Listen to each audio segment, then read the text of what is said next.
up, everybody? How's everyone tonight? Welcome to the stream. Hello, one and all. How you doing? I guess I should say welcome back if you're a longtime viewer of my channel here, of which has been defunct for like a year outside of food uploads. But welcome back, or welcome to newcomers as well, as we build up attendance here for a little bit. The actual content of said stream will begin around 7:30 p.m.-ish, so we have around 20 minutes to build up attendance and see who we can get for this stream. So I hope you guys are ready to chill with Phil in that time frame. What is up? What's up, everyone? Who do we got? We got early comers to the stream. How y'all doing? Early viewers. Who's here? Let's take a look. Can I get this chin strap to work? Probably not. This thing doesn't really work. I'm going to try it. It probably doesn't work, so I'm going to fall off. Here we go. Now we're ready. Now we're ready to react to this documentary. We are ready and able and willing. You have to have the right equipment when you're going to react to certain kinds of criteria, to certain kinds of stuff. You know what I'm saying? What's going on? So who do we got here tonight? We got Mozzie. We got General Sherman-based Apollo. We got King Michael. We've got Copium, Walter Moss, Matthew. Who else do we got? Sky Jogger, Felipe Baxter, the Benadryl Submarine. I don't know how that one sounds. I don't know about mixing Benadryl with driving a submarine. Willow, how are ya? Spoons. Many people. I am co-streaming this both on my DSPReacts channel on YouTube, as well as on my Kick channel. Ah, it is working. This is what I was wondering. Was stuff going to work tonight? Because I set everything up to work on both the YouTube channel and over on the Kick channel. And I have two separate sets of pop-ups to do this. I had to do it that way because you can only integrate it that your Kick isn't implemented into one system and not the other. It's hard to explain, but, you know, usually I use my Kick stuff for my DSP gaming channel. So, wow, here we go. All right, already we got contributions coming in. Let me go ahead. Let's shout some stuff out because we already had some early contributions. Okay, I want to get these out of the way before we begin chilling and getting ready for the night. So we have Katarina actually gifted 2 memberships before the stream even turned on. So obviously I want to get Katarina on the leaderboard as the first person to give some memberships. Thank you to Katarina for that. That is awesome of you. Thank you for that. For the record, I have no recollection of what the value of memberships is on this channel. I'm serious. I don't remember at all. It might be like nothing. It might be like $1. Gabriel, did you just gifted a membership, or no, you just became a member, right, Gabriel? How much are they? Because I think they're $1 on this channel, aren't they? I don't remember. It's been so long since I used this channel in any kind of regular capacity, I can't remember. Oh, it's still $3.99? Okay, well, thank you, Katarina. It's still $3.99. Okay, excellent. Good to know. So with that means I keep 3 out of the 4, so that would be $6 of support. Thank you, Katarina.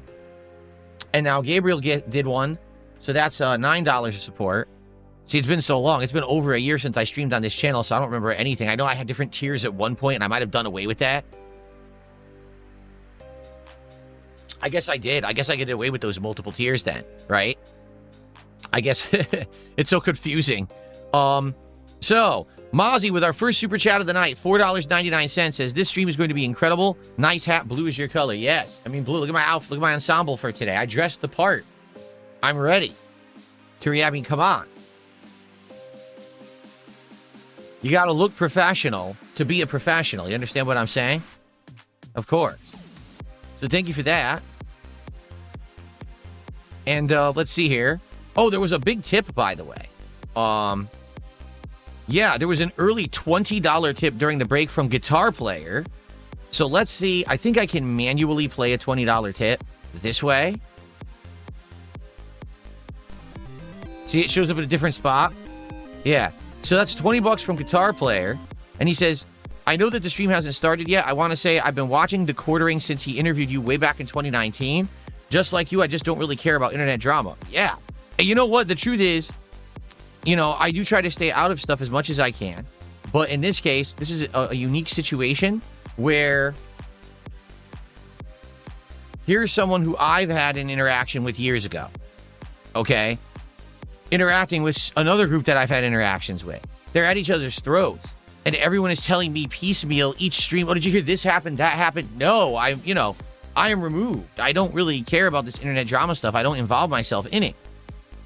But I hear about it every day when people come by and tell me, did you hear this happened, that happened, and stuff like that. So, it's interesting, obviously, to be kind of in the middle and have associations with various people. For the record, and I will explain this as we begin tonight, I am coming in at a base level with almost no understanding whatsoever about the quartering at all. Like, at all, okay? So I'm going to just very honestly react to what we're seeing, okay? And tell you my honest opinions on what goes down. This is a 3.5-hour documentary. This stream is only going to be 2 hours of content. We're not getting very far. We'll maybe get through, like, the first third. You know what I'm saying? If that. And I'll let you know what I think. And here's the deal. If we get a good amount of people here tonight, chilling, engaging, supporting this event, then I will do more next week. We'll keep going. We can even do the whole thing. But I want to know that people care. And right now, it seems like there is a divide amongst my audience. A lot of people are just like, just do gameplay. Okay? So let's see how it goes tonight and take it from there. Okay? Very good. So anyway, by the way, we have Orcs or Dorks with a standard membership and Haseo with a standard membership here. Thank you guys for those. Like, those legit, these count, right? Because you guys haven't probably renewed your memberships in a year. So that's awesome, because that's going to count towards the channel. So thank you for that. I really appreciate that people are coming back tonight and renewing their memberships for this. That's really nice of you. Good stuff. Okay, oh, so tonight, there'll be pop-ups for everything. If you're watching on the YouTube side and you do a super chat, you become a member, you give some memberships, there's pop-ups for those. If you're on the Kick side and you do kicks or a sub or a gifted sub, there's pop-ups for those. And if you tip via PayPal, which you can find the link in the description of the stream, or if you just type !tip in the chat, there's pop-ups for those. I'll do those manually. So there's a thank you shout out for everything. This is very much an interactive stream as much as it is just me reacting to the documentary. And I want you to know that. It's not just me just sitting here kind of watching. It's us talking and chatting, okay? Good stuff. Did I get the Sonic hat when I lived in Connecticut? Yes. This hat, and it's funny because the quartering has the same hat. It's in the thumbnail of this documentary, right? So this hat you got way back in the day. I believe it was for pre-ordering Sonic Generations at GameStop. I could be wrong, and it might have been Sonic Colors. It's either Sonic Generations or Sonic Colors that this came with if you pre-ordered at GameStop. And I didn't know that. So I just came to pick up my game, and they're like, here, they hand me this giant blue, bag. It's like puffy. Like, what the hell is this? What did you giving me? And then I opened it. I was like, this is hilarious. So I wore it. I remember I wore it for, like, my review and everything of the game. So, pretty funny. And over the years, I've worn it. I wore this when I played Sonic 06, like, 10 years ago. So it's a funny hat to bring back every once in a while. Obviously, tonight, there's a good reason to. You can't get it. Someone just said, where can you get the hat? You can't. You could never buy this hat. It was only available as a pre-order bonus at GameStop, so it's actually a rare collector's item. Of course, this one is disgusting because I've worn it over the years. It probably, greasy and stuff, but yeah. Mozzie also re-upping their membership. Thank you to Mozzie for that. I appreciate that. Thank you, thank you. So here's the way this is going to go down. We're going to hang out for about another 10-15 minutes. We're going to see if we can get more attendance. Right now, we have a little bit over 100 on YouTube. And how many do we have initially here on Kick? I'm just curious. We got about 59 people on Kick. Obviously, my intention is to get more than that. Hopefully, we can get more people here live. And then we're going to begin and do about 2 hours of reacting. And then after that, what I'm going to do is, number one, I'm just going to simply leave this stream as an archive on the channel. So anyone who wants to catch it in its entirety can do so and just watch it all in one go, fully digestible, in one archive video. But then I'm going to have my editor have at it, and I'm going to go ahead and do a separate video for that. That will be like an edited video of any highlights or funny things that are happening here tonight. Okay? Good stuff. Vegeta Bull, I could not give two shits who else is streaming. It doesn't matter. I'm not going to work my schedule around other streamers. I don't give a shit. I told everyone yesterday, the documentary came out. There was interest. People said, yes, we want you to do it. I said, okay, let's do it. And so we're doing it tonight, period. I don't give a shit about anybody else. What do I care?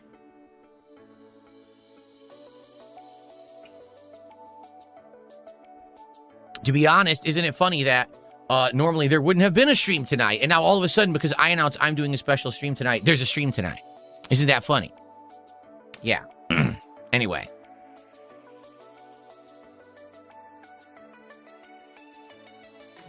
So let's build up attendance for a little bit more, and then we will start. Can you get this particular hat at Walmart now? It wasn't available, you know, over a decade ago. It was a pre-order bonus. Maybe you can buy it now.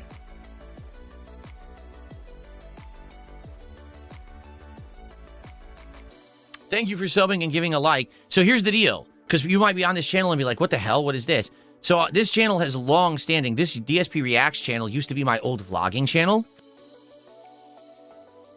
And this channel has been used for various side projects over the years. Okay? I've done just standard vlogging on here. I've done travel vlogs on here. My long-running taste testing show, DSP Tries It, is on here. For 2 years, I did a live react show called DSP versus the Internet. That was live streamed on here.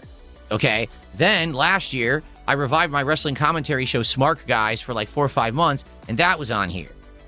But then, since then, really, I haven't used it. I've focused almost solely on games, almost 100%, and all my content has been going over on my DSP gaming channel. It actually has worked nicely. I've actually gained good engagement and some growth and support over there. That channel actually is hitting the YouTube algorithm for the first time in many years, which is excellent. I'm getting those kind of comments. People are like, yeah, we saw your channel in the algorithm today. I'm like, holy crap. So that's cool. I like bringing this channel back every once in a while for reasons just like this. Like in this case, I wouldn't want a big React project like this to be on my gaming channel. My gaming channel already has enough videos with gameplay and the podcast and stuff. It doesn't need a React project like this. Do you see? So that's why we're doing it on here. And I would like to keep the projects like that separate if possible. So I hope you understand why. Now, I know that it may be harder for people to actually find this channel on YouTube. It's way more hidden than DSP Gaming is. It only has like 35,000 subs. It has, you know, a few thousand videos, but the videos usually get 1,000 views each. You know what I mean? It's not a big channel or anything like that by any means. My goal is that if you guys like this tonight, that I can continue certain kinds of content like this. I'm not saying it would be all the time, but every once in a while, oh, DSP has a take on something. Here we go. Let's go to the React channel. Let's do a special stream. And my editor now can actually edit these down to more digestible videos that hopefully once uploaded will actually get more attention than the raw streams and maybe actually get this channel in the algorithm a little bit, because that would be nice too. Okay? Zanzibar Knight says, stop lying. You're only streaming on here because you're scared to be taken down. I'm not scared to be taken down, but there's a good chance it might happen, right? Like, anyone who's been doing content regarding the quartering at all seems to have been getting takedowns. And the quartering says it's not him at this point, to be honest. Even if any of them really were him, I don't think they all are him. Does that make sense? Like, I think that what's happened is exactly what happened to me, which you may not know. People got my basic personal info, stuff like my name, my address, my phone number, stuff like that, my email address. And they put false claims against tons of people on the internet in my name that I never really issued. So at this point, even if there were legit flags and takedowns, I don't believe that all of them are real, you know? So very well, there could be idiots who try to false take down stuff, and I can't have that happen on my gaming channel. I can't, you know? I can't have it happen. I need that channel to stream and to make my income. You know what I mean? We have to have it a realistic situation here where, you know, just because I decide to do this, and if some moron decides to false flag a video, that it doesn't affect my livelihood.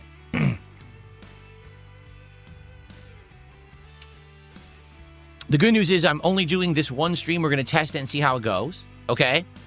Anything that would happen, because people are already freaking out. Well, aren't you afraid of this? Afraid of what?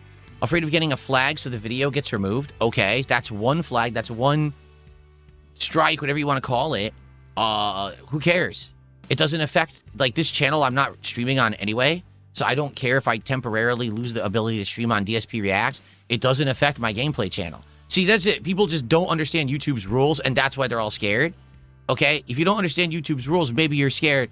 Oh, there could be... No. Here's how YouTube works. You can have multiple channels. You can have all of them linked to the same AdSense account, okay? If you get multiple copyright strike takedowns, a channel will get suspended. If there's an egregious number of takedowns, then that channel gets suspended, and then YouTube will tell you specifically you're not allowed to do anything else on any other channel either. Okay? Usually that will only happen in a case of gross theft, like someone is blatantly stealing a ton of content from somebody else without permission and it's not transformative, or if you get like multiple egregious community strikes. Like, let's say YouTube says there was a strong sexual content in this video. Oh, there was harmful bully stuff in this video, and they hit you with a million things, right? That, oh my God, that's too loud. Holy shit, that's loud. We definitely have to lower that. That was incredibly loud, and I didn't know. I almost went deaf through my own speaker. We definitely have to adjust that right now. So don't worry, I'll adjust that before we all, like, holy shit. Yikes.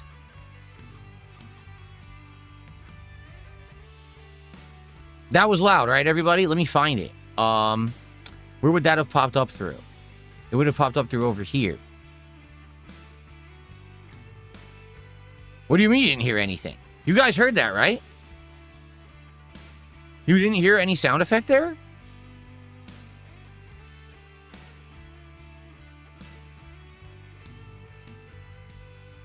Oh, you barely heard it over the music. There was a sound effect, but it was the music. For me, it was way louder than the music. You didn't hear anything? What on earth? Why is there no sound coming through then? That's really weird. There totally should be sound coming through for that, because it was really loud for me. Oh, that's bizarre.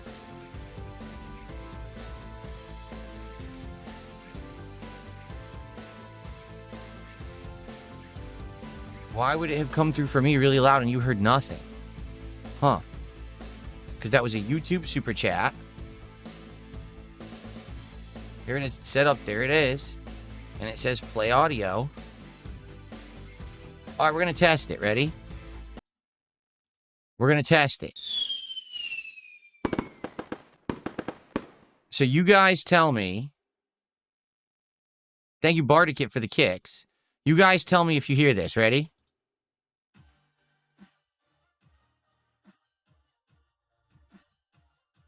You don't hear it because, oh, I don't have it set up as an audio input. That's why you don't hear it. It's insanely loud. All right, hold on.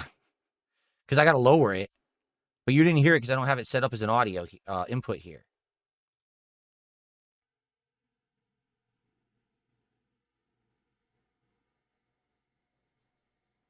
How do I get it as an audio input? Why is it?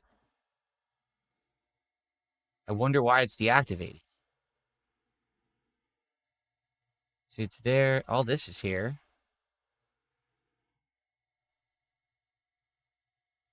Well, that's weird that it's not showing up as an audio source. Why isn't it showing up as an audio source? It says active sources only, yet this is set up as an active source. Hold on a second. Okay, this might be it.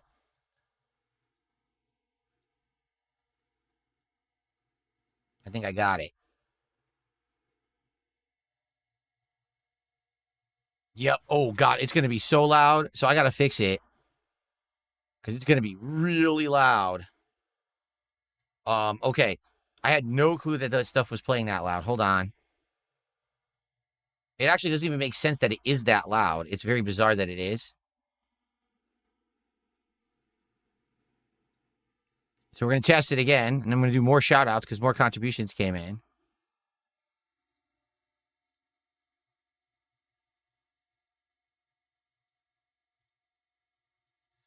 So I had no idea you weren't hearing it. There you go. And I got to take this hat off because I'm sweating. This hat makes my head sweat bad, man. It really does. It's like an insulation, like you take the pillow on the top of your head. There's no ventilation at all. All right, ready? Let's test it. Now I hear nothing. Are you kidding me? Why do I hear nothing? Oh, wait, you guys hear it, right? You heard it? Oh, I know why. I screwed it up again.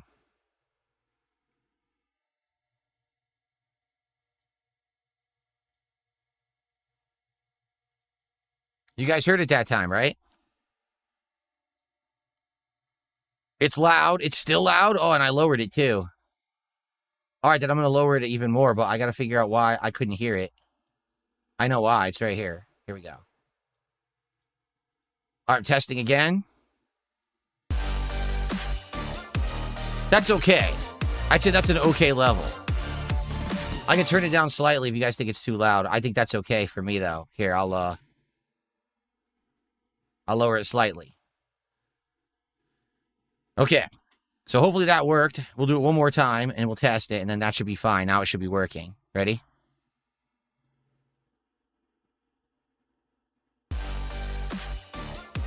That good?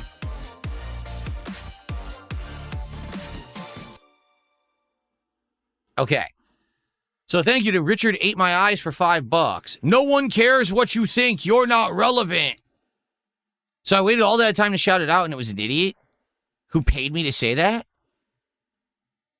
You paid me to say that? Wow. Can you pay me more? All that built up to get that just to find out it was a moron. Yeah, man. Okay. All right. So there we go. Now, as for, there's other contributions coming in. So it looks like Stepdad gifted a sub.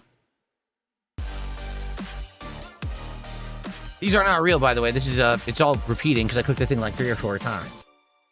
So, Stepdad gifted a sub. Thank you to Stepdad. I think that's our first sub of the night, right? Yes, it is.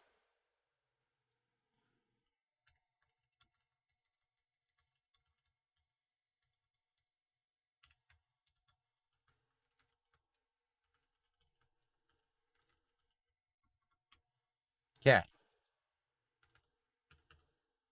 Then we had Lance Catamaran gifted a sub. Thank you, Lance. It's good to see you.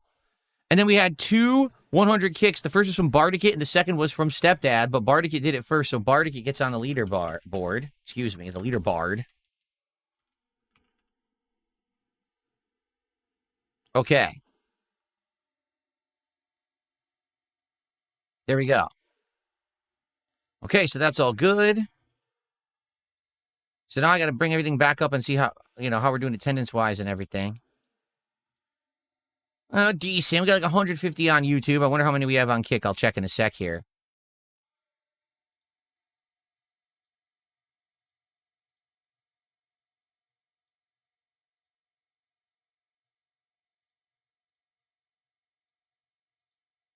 Okay, let's see how many we have on Kick.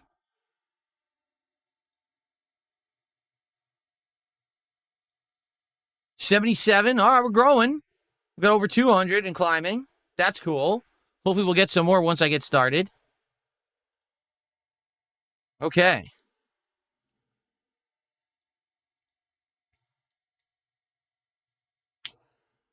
Good stuff. When did Kick start working? Yesterday. Right in the middle of the day. So super stickers now work on YouTube, and Kicks now work on Kick. They all just kind of started working together. So I guess whatever this code was that they had busted, they finally coded it right and fixed it.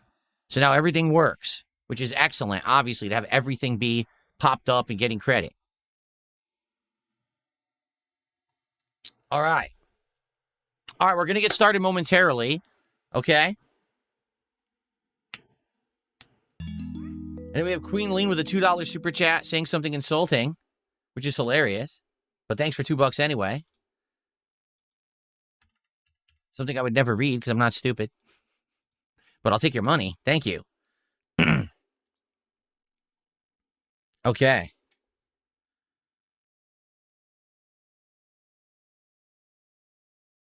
I am on YouTube Live. I'm just not on DSP Gaming. I'm on DSPReacts. It's a different channel.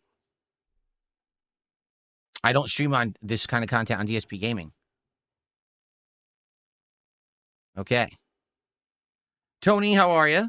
Good evening. Okay. So, since more and more people are joining, I'm going to kind of redo the intro a little bit to explain what we're doing tonight, how this is going to work, and then we're going to begin. Okay? Cool.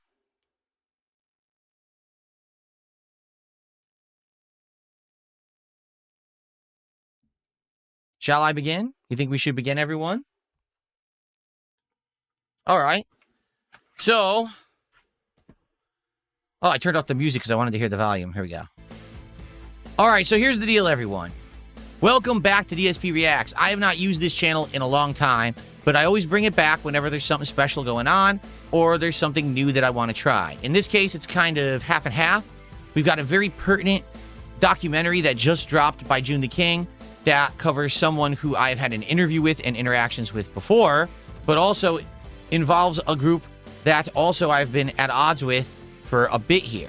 So I have a unique perspective because I'm not really aligned with either side. I just know that there's kind of this ongoing internet feud going on and all this drama going on. So me to react to this documentary is kind of unique perspective. I'm an 18-year YouTuber. Okay, I know how YouTube works, the ins and outs of it, because I've been through it. I've been in the trenches with multiple channels and all kinds of projects and content for many, many years, okay? And to see these guys at odds is like, damn, because as they continue to argue, basically, it gets to the point where, how can I say, everyone around them kind of takes the flack. You know, when you're getting takedown requests and all this drama getting tossed around, essentially what happens is everyone else might get caught in the crossfire, and some people already have. We've had channels taken down. We've had, you know, kind of misfire, shots fired, things going all over the place. Over 2 weeks ago, I very briefly, for like maybe 40 minutes, I talked about this topic on one of my podcasts, and I had my editor edit it down, put out a video about it, and it did more numbers than most of the content that I do on my DSP gaming channel. So there's obviously interest here, all right? What I want to do tonight, I want to react to this documentary for about 2 hours. We'll see how it goes. We'll see how many people show up, how many people engage and support it. If it ends up being a successful project, then it is something that I will continue to do. If we do it tonight and it doesn't do so well or it's just not that good, that's fine. We don't have to continue it. But that's the cool thing is that I like trying new stuff. I like jumping around and doing new things. I got all these new pop-ups set up and everything for it, you know? So hopefully this will work out. You guys will enjoy it. I'll enjoy it. And it'll be something that people want. You might say, why in the holy hell is Phil wearing this Sonic hat, right? Well, because apparently the Quartering has this exact hat and wore it, and that was actually the thumbnail is on the actual documentary. So I was like, whoa, if ever there was a pertinent time for me to bring back the hat, it would be tonight. However, this hat is incredibly hot, and I'm not wearing it for the react because it would make me sweat. There's absolutely no way that I'm wearing that for the entirety of the stream. In fact, it already like matted down my hair and everything as a result, right? So now my hair looks all flattened and everything. So it is what it is. But yes, pretty cool. Again, this was the pre-order bonus at GameStop when it was either for Sonic Colors or Sonic Generations way, way back in the day. And I got it and wore it, I believe, for my review of said game. I've worn it over the years at the various different times when I did Sonic content. For example, when I played Sonic 06 and stuff like that, I wore it. It's a nice hat, but the problem is it's literally like a pillow on your head, and it makes your head sweat. So I'm not going to be wearing this for the rest of the stream. I just wanted to wear it for the intro for some silly shots and stuff like that, okay? There we go. Okay. And now if you could bear with me for a second, no exaggeration, I just want to go comb the hair quick and probably use the restroom and we will begin. So give me a sec, I'll be right back and then we will start.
Okay, we ready to go?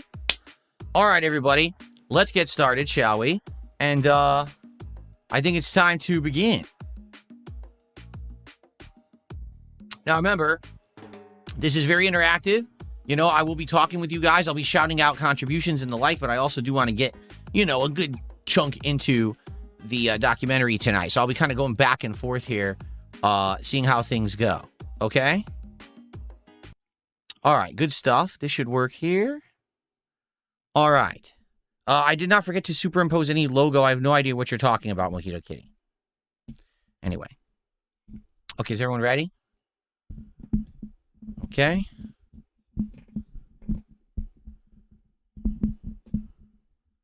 You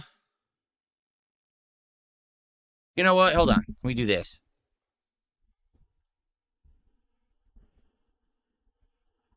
We just do it this way. I want to be able to see you guys when I'm doing the reacting. I want to be able to read your messages and do shout outs and stuff, even though I'll have to like turn like this if I want to say something aside to the camera. I guess I'll do it that way. Okay.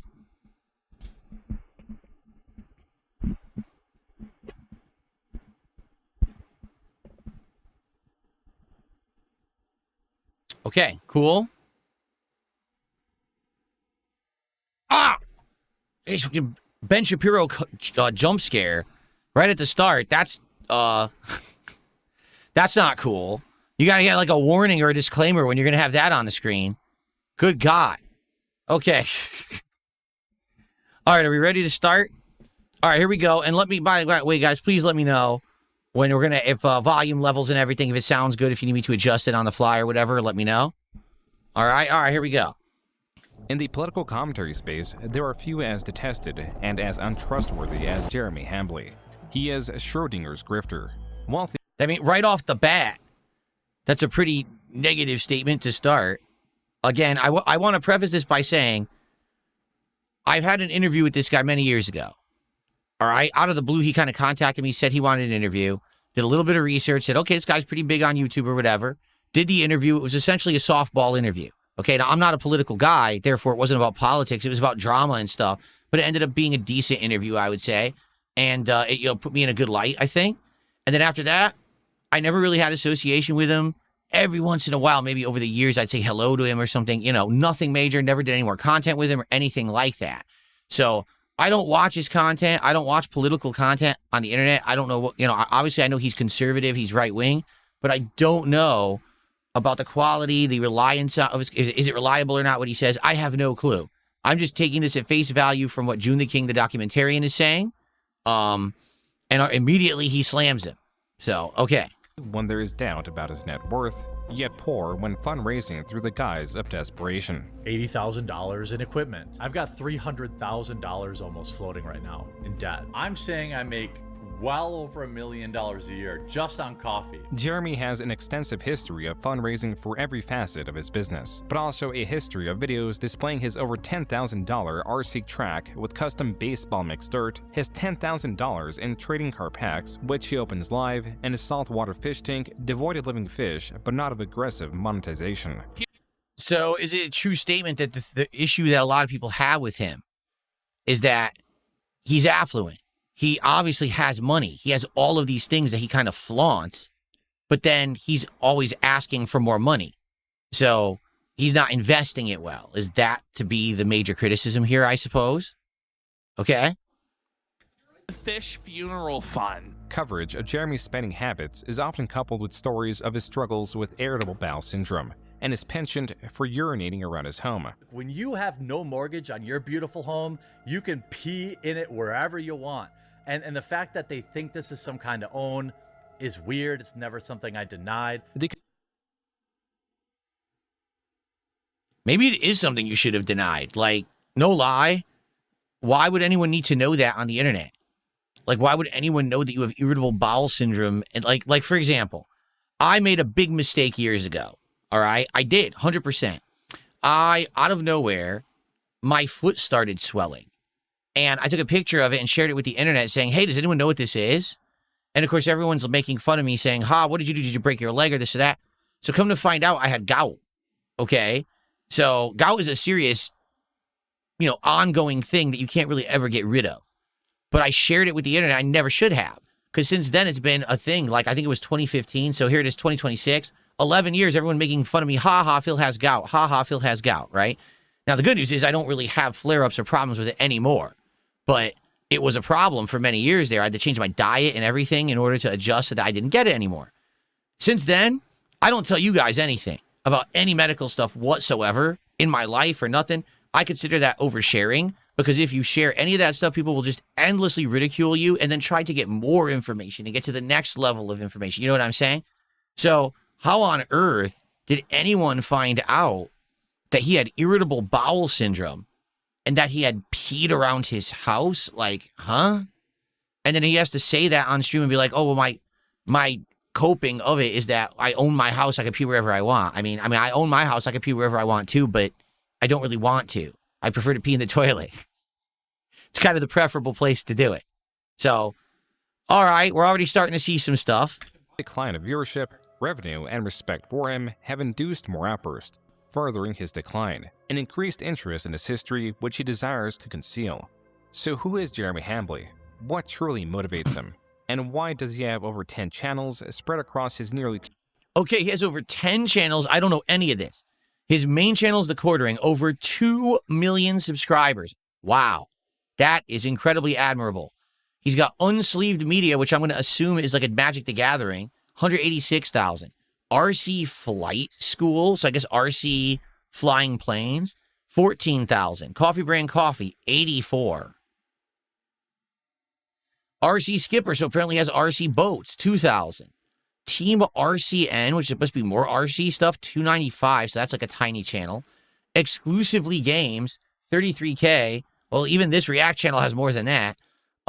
Hex Headquarters, only 1,000. Friends of RC, 16,000. Pokemon Headquarters, only 4.32 thousand. Claw Struck, is this Claw? Yeah, I simply love claw machines. He has a claw machine related YouTube channel. Okay. RC Nightmare, 64,000. So more RC cars. And then he has a Jeremy Hambley, which appears to be like a personal vlogging channel, 255,000. So some ideas of scale here. His personal vlogging style channel has 255,000 subs, which is more than my main channel. My main channel, DSP Gaming, has like 201,000 or something like. No, 230,000. That's right. I don't even know how many subs I have. He has more than me there. So he's like 10 times bigger than me in every degree, right? Okay. 2 decades on YouTube. An important part of grifting is to sell with confidence or with purpose. Not in the belief of the product, but for the sake of personal gain. No, that's exactly what I was going to say. The title of this is 2 decades of grifting, and there's other alternate titles, and they all say, like, Schrodinger's grifter and stuff like that. Grifting, the term grifting, all right, is not in any way, shape, or form a positive term, okay? Grifting definition. Grifting is the act of obtaining money, property, or personal gain through deceit, manipulation, and confidence tricks rather than physical force. A grifter or con artist exploits trust, often using false promises or scams to trick individuals, and is characterized as a form of small-time or clever theft. Okay? So this is not, oh, I fundraised for a project, and that's called grifting. There has to be some insinuation that there was a lie, a deceit, a thievery going on for it to be called a grift. Okay? If someone just says, oh, you made money doing something on the internet, that's not grift. They'd have to justify their statement. So there you go. Okay. Jeremy Hambley in the 2000s discovered that he was seemingly good at 2 things: computer repair through his employment at a computer repair shop and persuasion. By the way, is the volume level good for everyone? Please let me know in the chat. This is a type of skill that I had realized working fixing computers, that I was good with people. I was good with sales. I was good with relationships. I was really good at relating to people. Jeremy, in enrolling in management computer systems courses at the University of Wisconsin-Whitewater, discovered he was not good at 2 things, just one. It was really just hardcore coding, which I'm awful at. Jeremy struggled with his programming classes, often skipping classes to instead stay home and drink. What? In a single semester, he was placed under scholastic probation as his grade point average dipped below what the University of Wisconsin-Whitewater was willing to accept. Wow.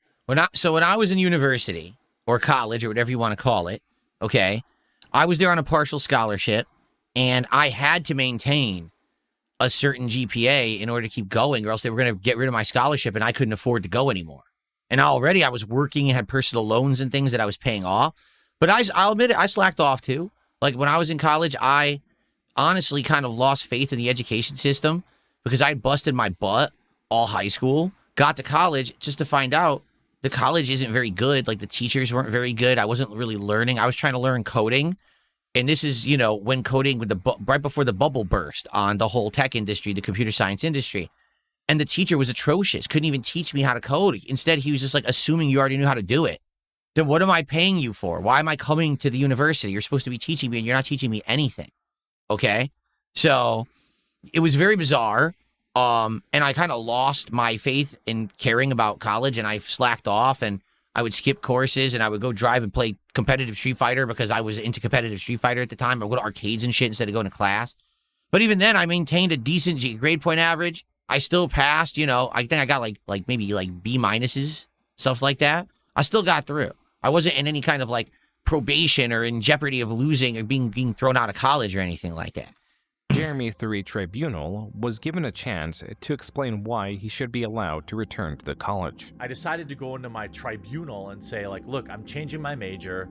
I think I'd be really good in marketing, and here are the many reasons why. I also said, I'm having problems with my girlfriend and being away from home because I knew how to play on people's heartstrings, you know? So this is where the grift comes in, that he's basically making half the story up to get sympathy so that they'll let him stay at the school. I also changed my major. Funny enough, I changed it from computer science like he did to business. Only I didn't do marketing, I did finance. Maybe I should have done marketing because I'm probably a better marketer than a finance person, that's for sure. Plea work. He returned to the school to study marketing. Jeremy was refining his craft, claiming that he excelled in his marketing courses, eventually graduating with a Bachelor in Arts in Marketing in 2005 and a Master's of Business Administration in Marketing in 2007. It was this same year that Jeremy created his first YouTube channel, combining his college degrees and his experience with computers. So wait, did it say he had a master's, or did he get his bachelor's? I missed that. He got a master's degree. Okay. He's only 1 year behind me. I started university in 2000. So I got my bachelor's in 2004, but I never went for my master's. I just went right into the workforce because I couldn't afford to keep going. Like, it was too expensive to keep going in money. And I was working, like I said, I had a partial scholarship, and I was working full time as well to pay for college. And after I got my 4-year degree, I was like, I can't afford to keep doing this anymore. So I just went right into the workforce and started making money. He was able to actually get his master's degree. Well, good for him. That's good for him. Fundelmang, thanks for $2. Says pick up the pace. Sure. What I'll do now is I'll pause and I'll talk even longer. Thanks for $2. See, what I'm going to do is I'm going to take my time now to go over here and put that on the leaderboard. Okay, let's continue. In Marketing in 2007. It was this same year that Jeremy created his first YouTube channel, combining his college degrees and his experience computer with repair computers. training. The first video in our series, From the Eyes of a Computer Tech. Be Your Own IT was a channel primarily made to convince viewers to visit Jeremy's website, beyourownit.com. In both areas, Jeremy heavily promoted his personal computer repair courses, laptop repair courses, and even a guide on how to start a computer repair business. Eventually, he would sell the physical tools needed for computer repair. So in 2008, I had a full-time office job, all day 9 to 5, and I would come home and I would grind away pumping out videos of gameplay on my original Dark Side Filled channel. So that was like, YouTube was my hobby. I never intended to make any money doing it. It was just like a side hobby because I loved games. I was doing this improv commentary. Jeremy was using YouTube as a way to advertise his online business and get people to do like stuff. He was like, his mind is always about making the dollar. Like when I started on YouTube, it never was intended to make me $1. It was just a hobby, just to mess around, to F around. I didn't think I would ever do it for a job. Him, like this was always his thing. The moment he started making videos on YouTube, it's how to make money. It's interesting. Among the hundreds of videos encompassing guides, general information on computer components, and advice, few would be archived. The videos that were would haunt Jeremy for decades. At the office this week, we had a situation where one of the techs came across some pictures on a customer's computer that were of the child pornography variety. Whoa. I don't really know there's any tech. Oh, okay. I know why I muted it. I think you know what he's saying. It was the Jared Fogle variety is what he meant to say. There you go. The point of this video is just to remind people that, you know, as techs, we read your emails, so to speak. I'm not saying it's right. I'm just saying it happens. So if you have things that you don't want computer techs to see, you know, maybe change the folder name when you take it in if you can. While some would see this video as informative in how computer techs have access to users' personal information, others would, eventually, view this as Jeremy, per his specific example, advising predators on how not to get caught. For the time. So, I mean, here's the thing. This is what, 2008? I'm not sweeping for Jeremy here. I want you to understand this. This is very stupid what he did. He's basically trying to give advice, but he's giving advice to do something underhanded for something that should never be hidden. And you know what I'm saying? So, I mean, I understand. He's like, oh, so you should be careful about what you have on your computer. Here's how you can hide it. But wait a minute. You're telling them to hide things that are blatantly illegal. Like, that's probably bad advice to do on the internet. The thing is, back then, no one thought that way. I want you to make this abundantly clear. 2008 YouTube, no one was thinking, oh, this, you know, sweeping for child predators and things like that. It was just, just say and do whatever, make content, whatever. No one thought that way. You know what I'm saying? Like, I used to do commentary that was over-the-top sexualized commentary, racial commentary. Back then, no one was offended. Today, if I were to do any of that content, people would be monstrously offended and like, oh my God, cancel this man, right? Or mass report him or whatever. But back then, again, what I want to say, no one thought that way. Like, he's probably thinking, I'm just attacking this from the tech side of things. But of course, years later, people are going to go back and find that old video and call him out on it, just like they go back and find my old commentary and call me out on it today, too. You know, it's just, it's inevitable. It's going to happen. Being this video was buried under popular tutorial videos of questionable quality, Jeremy soon moved on from this channel. Not from disinterest, but rather the interest of who Jeremy claims was a venture capitalist, or VC. Some VC guy bought that channel He's wearing the Sonic hat. There you go. I guess he used to wear this actually in his content. Huh. from me. And I think I got $160,000. So I got a big check. This was when I was 22 years old, 23 years old. Side note, it is impossible for Jeremy to sell that YouTube channel at the age of 22 or 23. With his year of birth being 1983, it would place the transaction in 2005 or 2006, a year or two before his channel was even created. Regardless, Jeremy's claim does seem to hold some merit, as So he's one of these guys that he tells these tall tales and he always flubs the details. And he probably thinks no one's ever going to call me out on that. So here we are all these years later. Of course, everyone calls him out on every detail. That is just a minor detail. Like, maybe he really did sell it and he was older. Does it really matter? No, but okay. 2011, there were different hosts on the Be Your Own IT channel. With this potential transaction, the possible selling of the Be Your Own IT channel, something changed with Jeremy's outlook on YouTube. Suddenly, channel growth could translate directly to revenue. The grift, as it were, was not entirely in the selling of products through his personal websites. It could now also be to sell a channel and the website coupled to it. This could explain RC Nightmare, a channel established August 27, 2010.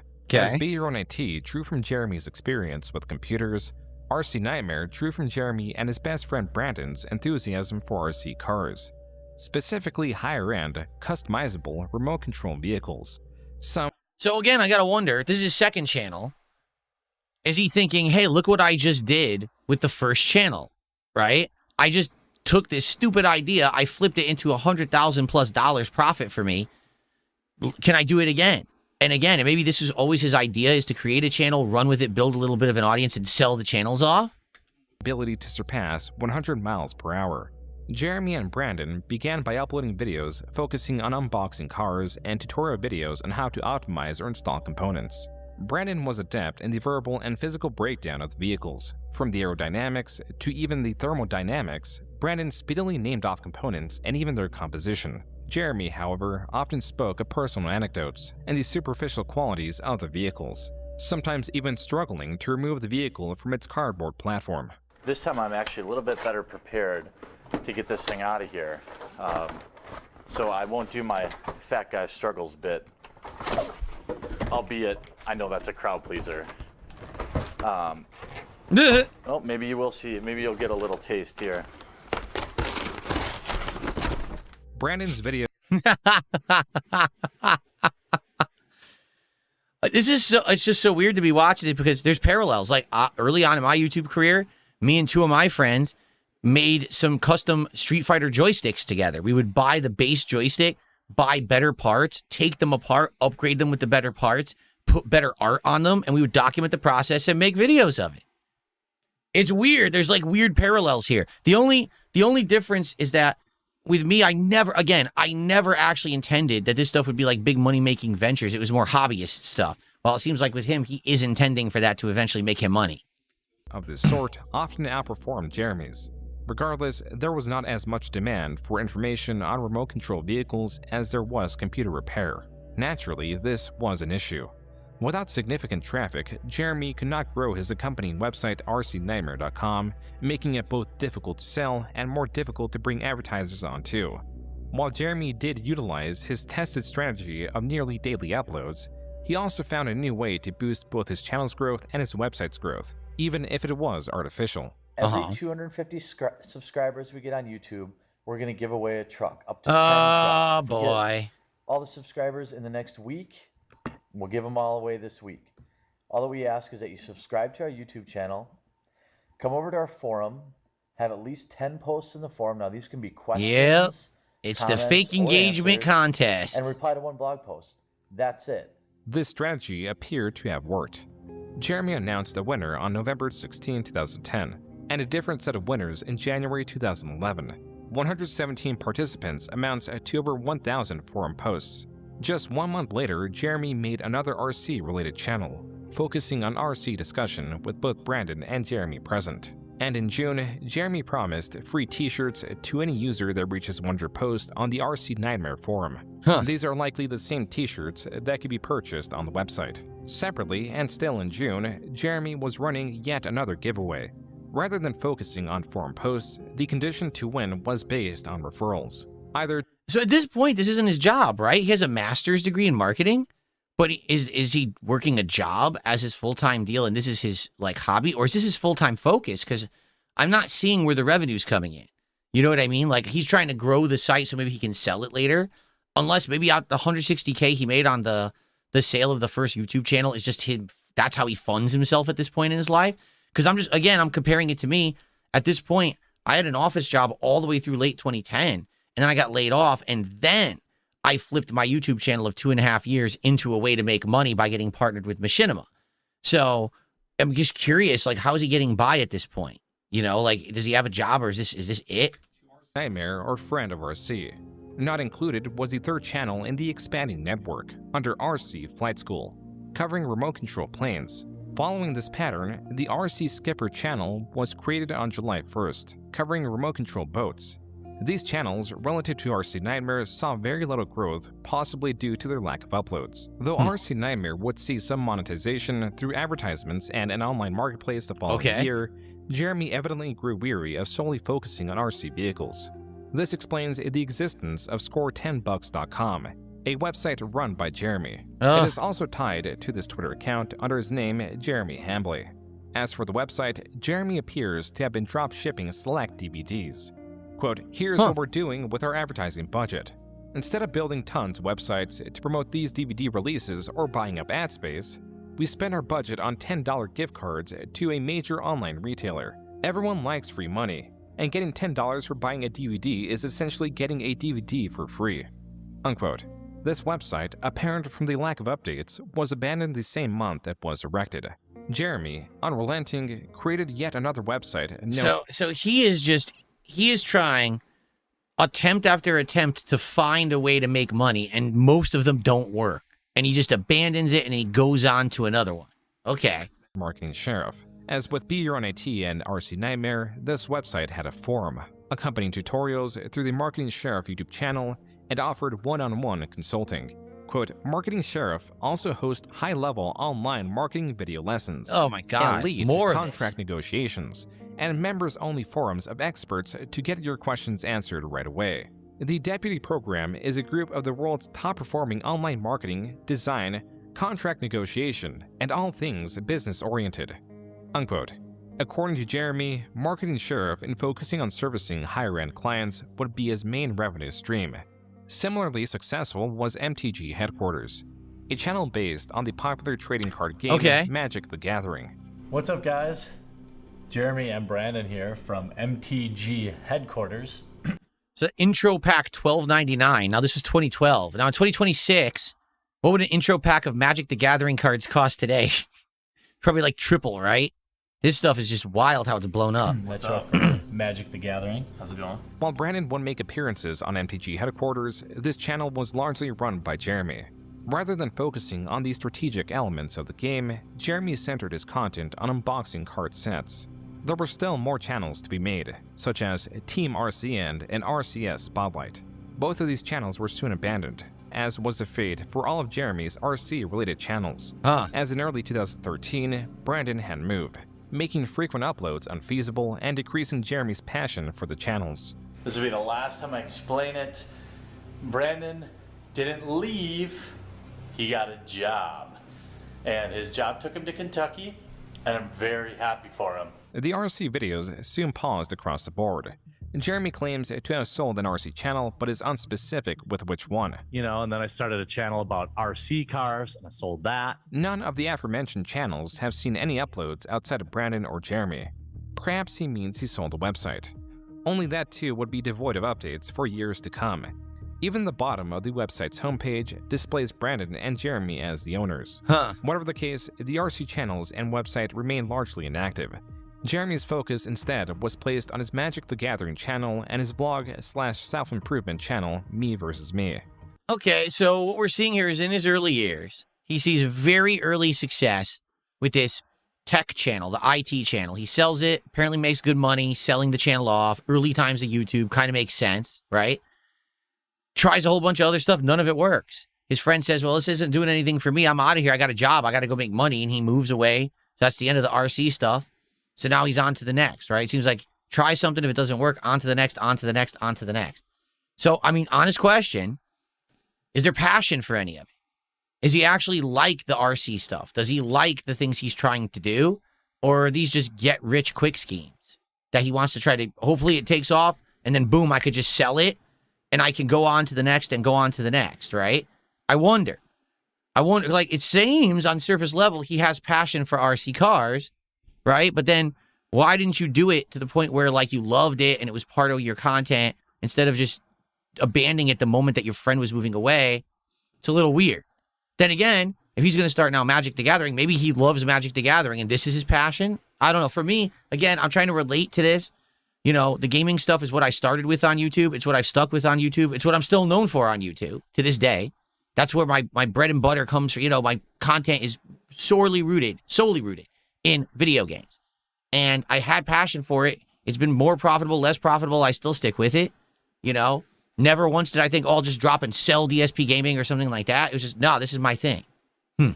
Was established under two goals: to lose weight from a starting point of 346 pounds and to drink less. Jeremy abandoned this channel and possibly his goals in just 3 months. It was here in 2013, with nearly all former projects abandoned, he finally found the success he desperately sought. In making videos opening booster packs to obtain high-value cards, by September 2013, MTG Headquarters reached 25,000 subscribers.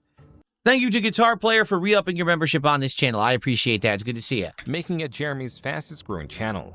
Like his prior channels, he also created an accompanying website and focused on nearly daily uploads and giveaways. Gonna do a giveaway coming up. Stay tuned. So, I'm gonna do a little bit of giveaway. Let's get right to it. And that's why I'm doing a giveaway right now, too. I've been trying to give these away, which are the event decks. Jeremy here from MTG Headquarters doing another sicko giveaway. I mean, obviously I kept the rares, so yeah, you know, I gotta support the channel somehow. These giveaways still required users to subscribe to MTG Headquarters or the new set of trading card related channels.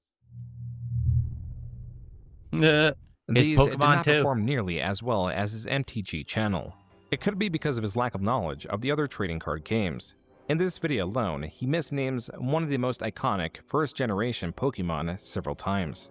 Reverse Hollow Charmander, the Reverse Charmander. Hollow Charmander, and a Reverse Hollow Charmander in the same pack. That happened in a different pack too. Though it is possible that Jeremy has grown several channels for the sake of selling them, in a late 2013 blog, he states it is because he is lonely. This channel could be a distraction to fill the absence of the friendship Brandon provided. I do YouTube for the community. That's the only reason I do it. I don't do it because I want to make money. Believe me, it's a money pit. I don't do it, I do it to connect with people. I don't, this isn't as like pathetic as it sounds, but like, I don't have friends I have very few friends really in general. And that's not because I wasn't popular, not because it's just life happens. And when you get older, you just don't connect with the same people you used to. While Jeremy's loneliness is there, as he would later describe it in detail, the motivation to grow his channel was also likely monetary. Whatever the case, no matter how large his channel would get, he would always desire more. Even with MTG headquarters at 54,000 subscribers, his largest channel ever, it was still not enough. How do we get to 100,000?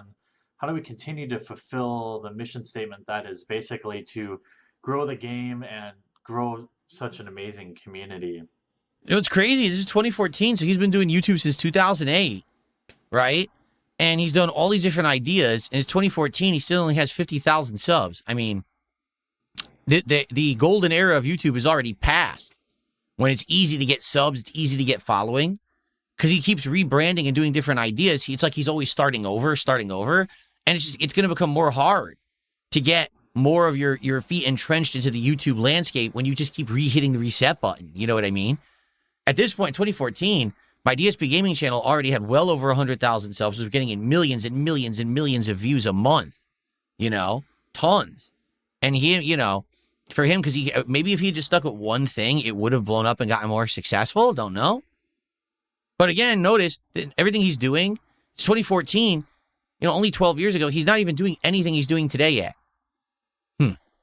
And you guys have been truly awesome. So I've opened a store on the website, but what I've decided to do here is actually use a service that you probably heard about called Patreon. I'm going to use it to do amazing things. I've got so many things planned for the website. I'm not going to keep any of it. 100% of it's going to go right back into the site. Jeremy claims he would use the Patreon money to incorporate applications into the MTG headquarters website, and to have 5 dedicated writers for it. I know, it's God, I hate e-begging. It's annoying, but I just think this is a great way for us to work together to just keep the MTG community getting better and better and better, and get up and take notice and really put together some awesome tools on mtgheadquarters.com, which is essentially everybody's website. Jeremy, now 7 years into creating videos on YouTube, began to refine his approach, where he began simply asking for users to subscribe, and it evolved with giveaways. He was now incorporating purpose and community into his calls to action. Yet there was still room for improvement. His Patreon, as per the Wayback Machine, would not even reach the second milestone. And though Jeremy vowed to grow the MTG community, his efforts and finances were not entirely there. I mean, if he was getting $710 a month, and he was getting that from only 46 patrons, that means he had some pretty big pledges, right? And by the way, I'm trying to get YouTube chat to load. It won't load for me. So I can't see what you guys are saying right now. I have no idea what happened to YouTube chat that it's crapping out. There we go. I just reloaded it. Now it's working. Okay. Yeah, I don't know what happened there. It was like completely dead. Okay. I did have a Patreon for a few years. And I think the most I ever got out of it was maybe $1,200 a month, something like that. I could be wrong. Don't quote me on that because I don't remember. But he's doing all right on Patreon to have this extra income. $700 a month, $1,000 a month. That's a good amount of supplemental income. And again, now it's Magic the Gathering is his big thing. That's what he's promoting this as. In 2014, he created another channel unrelated to Magic the Gathering, trading cards, remote control vehicles, or even tech support. Hey there, I'm Jeremy, and you've come to that part of YouTube where you might be wondering how the heck you got here. Together, with my beautiful wife and our best friend Brandon, we're about as obsessed with the arcade as anyone, specifically claw machines. So obsessed, in fact, that we've already bought 4 different machines and have them in our houses. Clawstruck was Jeremy and Brandon's newest channel. What? Although Brandon had moved away, Jeremy was dead set on moving near him. Time had passed, and I kicked around the idea of moving to Louisville, and well, I've decided that I'm going to do that, and I'm looking for a home there, and it's going to have a big yard, one that I can put RC track in. For the time being, in early 2015, Jeremy set his sights on yet another project. Not a website or YouTube channel, but an app. All right, I have to ask. It's the burning question everyone's asking right now, okay? Early Origins, he makes the IT channel, he sells it for $160,000, okay? Then he makes RC channels. Those don't make any money. They fail. He closes them. His website probably doesn't make any money. He closes it. Okay? Oh, Magic the Gathering channel. It's doing all right. How does he have all this money? Where's the money coming from? I can attest. Again, I had a channel around 2014, 2015 that was bringing in millions of views a month. All right? I made good money. His is like nowhere near as big as mine was. So where is the money coming from for all of this? Oh, I'm going to move now. With what money? For the record, I can also tell you something. When you're a YouTuber and you decide that you want to move and you want to buy a house, it's tough. The reason is you have to justify to a bank to give you a loan. You have to show them your history as a YouTuber, how much money your channel brings in, the fact that your channel isn't declining in views or losing revenue. You have to prove to them that you are a business that is not going to flop or fail overnight, and now you can't pay your mortgage that they just gave you, and then they have to foreclose on your house. So it's tough, to be honest with you. It's actually tough to do this kind of stuff. I know because I went through it myself in 2014 when I bought this place that I live in right now. So if he wasn't even as big as me at this time, where is all this money coming from? I bought a claw machine for my house, right?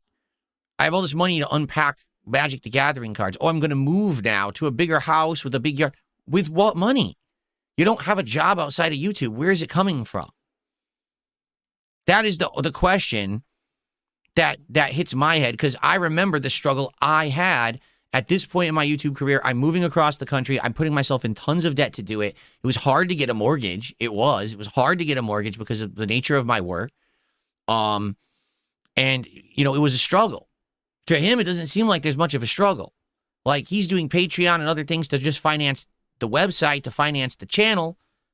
But it seems like he's good behind the scenes. So, you know, maybe he had a full-time job, but it doesn't say that at all anywhere along this way. You notice that? And that's a little confusing to me. Like, did he actually have a job all this time outside and all this internet stuff was just his side job, his side hobby or whatever? It's confusing. Okay. He named Gamefinder. The word finder is missing an E in the same style of Grindr, the location-based LGBTQ dating app. Likewise, Gamefinder was an app for its users to find one another. The criteria were the games users sought to play in person. Jeremy managed to raise $30,000 for the app's development on Kickstarter, and it released just 3 months later. This isn't a dead application whose owner is cashing in. In fact, the next pro is, in addition to being free, Gamefinder currently is without any ads or even an upgrade cost. Well, that was the professor from the channel Tolarian Community College. Like Jeremy, the professor runs a Magic the Gathering-based channel. This is someone that Jeremy met at a convention earlier in the year. The professor was one of the creators Jeremy got along with. The same could not be said about Wedge from the Manosaurus, a creator that cancelled a meeting of fans and creators because Jeremy was to be in attendance. All this is explained in this video from Darium CCG. So even with Jeremy being somewhat infamous in the Magic community, channels like Tolarian Community College were willing to be fair when assessing Gamefinder. While the professor praised the app's lack of advertisements or predatory monetization, his complaints echoed the major issues users had with the app, describing it as simplistic and lacking in features. While Jeremy was aware of these complaints and sought to add more social elements to the app's main plight, according to Jeremy, was that it never hit critical mass. It was never able to reach a wider audience on launch day, meaning users would download the app to find few people online. Jeremy claims the app also had budgeting issues, such as spending too much on rewards for Kickstarter backers and too much on the development cost of the app, claiming to have spent $10,000 to $20,000 more of his own money to market it. Being someone who's never dabbled in Kickstarter, GoFundMe, and stuff like that, is it just easy to do these things? Like to just say, hey, I'm starting a project of an app or a website or a business. Just throw me money. Do people just do it? Because this is so bizarre to me. He hasn't done anything in the video game space whatsoever. All his projects up to now have been RC cars, you know, Magic the Gathering, claw machines. All of a sudden, on a whim, he decides, I want to do an app for gaming. It's like a social network for gaming. And then it says he opened this you know, Kickstarter and he made $30,000, $40,000, $50,000. What? Is that how it works? People just throw you money? Maybe I got to start this. Because if it's that easy, maybe I'm working too hard. Maybe that's the problem. I'm trying to create meaningful content that entertains an audience and they reciprocate. Maybe I should just say, just give me the money. Here. Maybe I'll actually make an app or something. Maybe but here you go. Can you just give me money on the hopes that maybe one day I'll make something with it? That's interesting. Wow. It blows me away that anyone would be like, oh, an app might be made? Here, have my money. That's crazy to me. But again, I've never been a part of any of these kind of funding efforts or anything like that. So maybe I don't get it. I'm not part of the club, right? What's up, Satan? How are you? Satan's in the chat, everybody. Very nice. If what Jeremy says is true, then MTG headquarters would be more to him than a device for monetary gain. If anything, Jeremy was building a sort of reliance on YouTube. There was something about seeing his channel grow that would excite him. That gave him purpose. This could explain the ever-increasing giveaways, and why he has yet to sell so his many channel. giveaways. If growing the channel gives him purpose, then what happens when the growth slows? When the video's earnings begin to drop? The answer is this sort of video. Earnings are lower now than they were a year and a half or even 2 years ago, I think, for at least for my channel. And I know if you watch guys like Brian or Wedge talk about it, it's the same thing. True for them and true for all YouTubers. Everything on this shelf is going to be given away to patrons. Each month I'm going to host several giveaways where any patron will just, win it from, even if you back for $1, you're eligible. What is all that stuff? Like for me, okay, I gave stuff away, but I never intended to make any money off of it whatsoever, the stuff that I gave away, okay? I would do these giveaways during the fall, the hardcore gaming season giveaway, and all you had to do was make a post on my forums. I didn't even care if you ever posted again. I wasn't trying to grow my forums. I didn't care how many people were on my forums. It was only the way that I could control it and make sure that it wasn't like fraudulent, that people were like gaming the system to get more entries and stuff like that. So that was it. And I gave stuff away for free. I never made a buck on giving anything away. In my way, in my head, the way I saw it was, people are already, out of the kindness of their heart, they're giving me their time. They're watching my content. My content is monetized. I am, having a good life as a result. So I'll give stuff back. And the stuff that I gave back was stuff I had already purchased to unbox for content. So for example, release day unboxing. I bought a collector's edition of a game. I unbox it. I show you the content that's in there to figure out if it's something that you would want. Okay. And then it would be my background. It would be in videos and stuff as decoration. And then later on, I would end up giving a lot of it away. So what I'm confused is, it seems like with him, everything is like, well, I'll give it away if you already, if you pay me, right? If you pledge to my Patreon, you have a chance to win this. If you engage this much, you have a chance to win this. So I guess I can understand. Is it grift? Because is he fooling you? I don't think he's outright fooling you. He's generating engagement and he's generating revenue in the hopes that you can get something after the fact. And I look at this terrible, this tremendous amount of stuff that he's going to give away. And I look at this and I'm like, that's probably thousands of dollars right there we're staring at that he spent money on. This isn't freebies he got. He probably went and bought all this stuff, right? So for what reason? Was this content that he unboxed and made videos and it was profitable for him? I don't know, because I don't understand Magic the Gathering. if that's the case, I guess that makes sense. He already unboxed it. He's done with it. He doesn't have anything to do with it.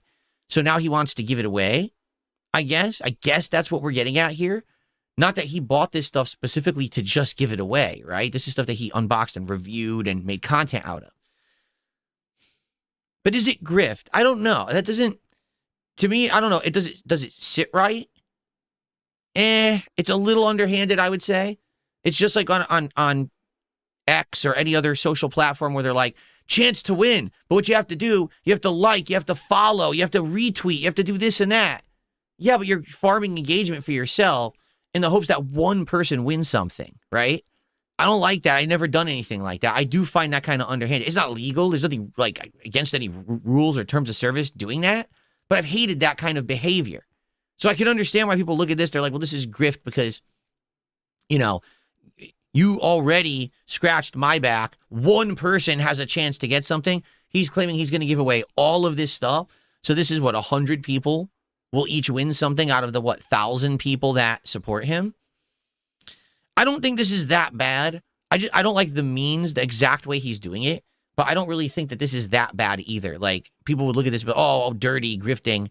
Yeah, but he is giving back to his community. It's people who like him, who are watching the content that apparently he's making with this. He wants to give it away. So, I don't know if it's that bad, honestly. But let's keep going. Each month, I'm going to host several giveaways where any patron will just, win it from, even if you back for $1, you're eligible. I never started this channel with the expectation of making money. I think opening several $5,000 beta starter decks will tell you that. Whenever Jeremy's channel begins to lose traction, he does whatever it takes to keep it growing.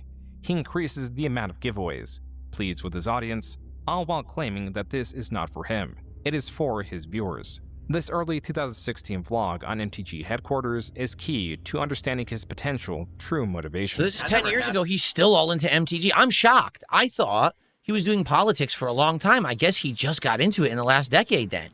If this is still MTG in 2016, damn. Stress or anxiety, nothing until I was like in my mid-20s, and bam, panic attacks every night. I know it's a combination of my brain chemistry and things I do. Not getting enough sleep, drinking too much caffeine. If I drink too much alcohol too many days in a row, I'm at like a higher risk for it.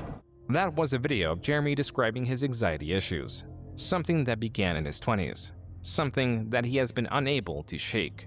Earlier in the same video, Jeremy explains how, approximately 30 times a day, he reaches into his pocket to make sure his Xanax is still there in case he has a panic attack. So, this is all bad. I know from experience, you're oversharing. It's too much information for the public. The public should not know anything about this kind of stuff. It's a huge bad idea to give this kind of information away. Even if it's true, if all of it's true and he has panic attacks and it's a result of his diet and drinking and caffeine and whatever it is, you don't share that at all with the internet. Now, I'm definitely someone who's done that in the past. I already talked about the gout thing and all of that. For like the last decade, I tried to make it a dedicated thing that I don't overshare with the internet anymore. That way, people can't use stuff against me. But this is the kind of stuff, like now they know, oh, he's on Xanax. Oh, he's got panic attacks. Oh, he's got this. This is 100% going to become fuel against him to be used in the future. Guarantee. So, thank you to Sunset for 500 kicks. I appreciate that, Sunset. In fact, I think that's the most kicks of the night. It is. So let's get you on the leaderboard. Thank you for that. And then we've got Kyrie over here on YouTube who did a $5 super chat and said, I hope the React is going well. So far, so good, Kyrie, but I'll tell you, it is slow going in the beginning here because this is all backstory, I feel, to like stuff that's going to be what people are interested in finding out about like today. This is all his history, his early history on YouTube. And I think now it's going to pick up because now I think we're about a decade away, like a decade behind. So now probably we'll start seeing more interesting stuff that people want to talk about. Thank you guys for the support so far. All right, we're still going. We still got over an hour left of reacting tonight. And we'll see how far we get into the documentary, into the more juicy stuff. Thank you so much to everyone who has supported. If you do, I'll go ahead and give it a shout out. Thank you in advance. Here we go. The rate at which he's been getting these has seemingly increased since his channel's growth has slowed. Jeremy specifically cites how he's already had 2 panic attacks within the week he made the video. What is being established is a vicious cycle that would bind Jeremy the more he fit into it.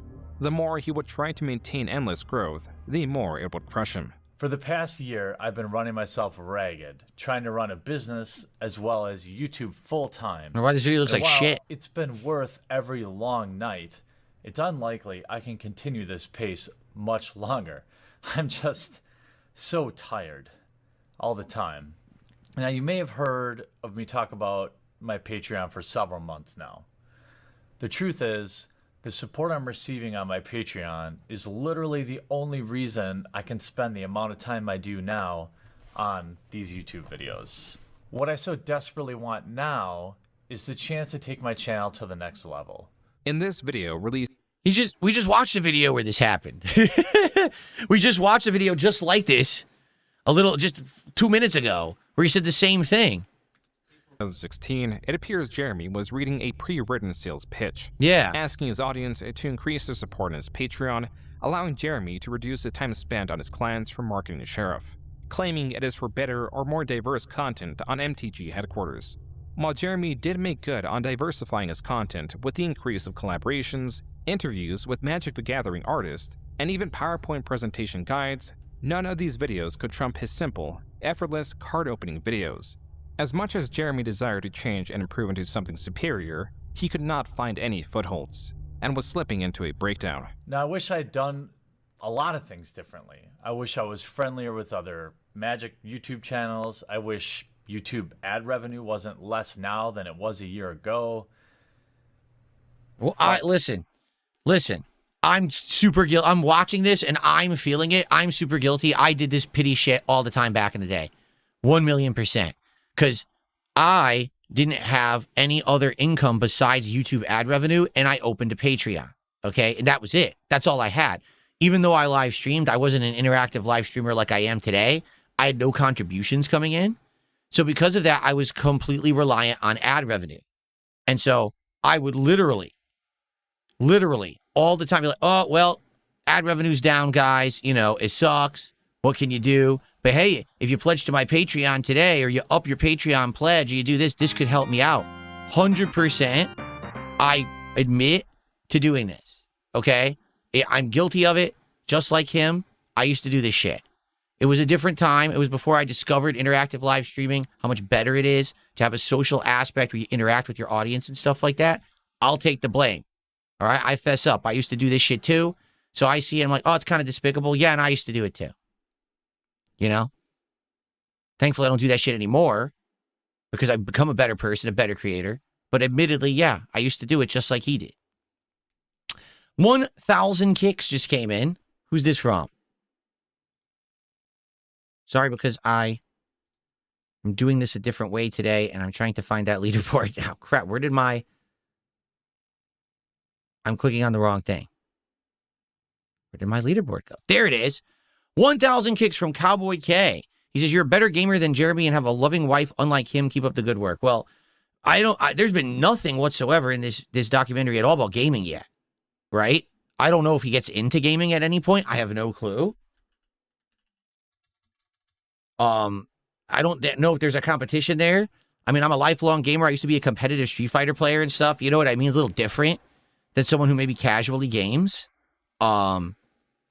So I don't really know that there's a real, if that matters. You know what I mean? If I'm better at games than he is. As for his wife, there's been one blurb about his wife so far in the entire documentary, so I don't know what we're talking about there either. Unless it gets addressed later, I don't think that's really what the subject matter is, but let's keep going, I guess, and see what happens.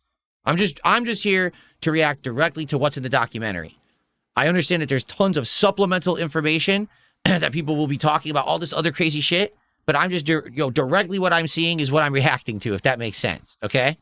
Okay, thank you for the 1,000 kicks. That's the most kicks of the night so far, Cowboy K. I appreciate that very much. We still have over an hour to go. Let's keep going. Change any of that, really. It was just a month later, in May 2016, that Jeremy went on his infamous Twitter rant, spurred by this panel. Women are playing Magic and we're here to stay, and there are only going to be more of us. And that's kind of the conversation I want to have now, instead of just looking at us as something that is weird and to be studied. This panel was streamed and uploaded in video form. It is titled Women in Magic Panel and sits at only 22,000 views. It is not at all a video of major significance and is of 4 female judges discussing their experience in the Magic community, from the sexual harassment they receive to wanting women in Magic to be treated as a norm in the Magic community. Louis Scott Vargas, a streamer, quoted a different Magic creator who posted the link to the video on Twitter, noting how disappointing the comments were in response to the video. Jeremy, under his MTG headquarters account, responds by stating that they should not be so thin-skinned. Yet another creator joins the conversation, emphasizing how people should be less crappy to each other. Jeremy responds, quote, "I simply choose to not be offended by what anonymous commenters say. That's a lot more obtainable," unquote. The conversation then moves into gender and skin color, Jeremy stating it is entirely irrelevant to Magic players, and how his penis does not in fact make him stronger. This kicked off a new set of tweets, not directed at any individual creator, rather the Magic community in general. So he's starting to get into culture wars in the Magic community. Uh-oh.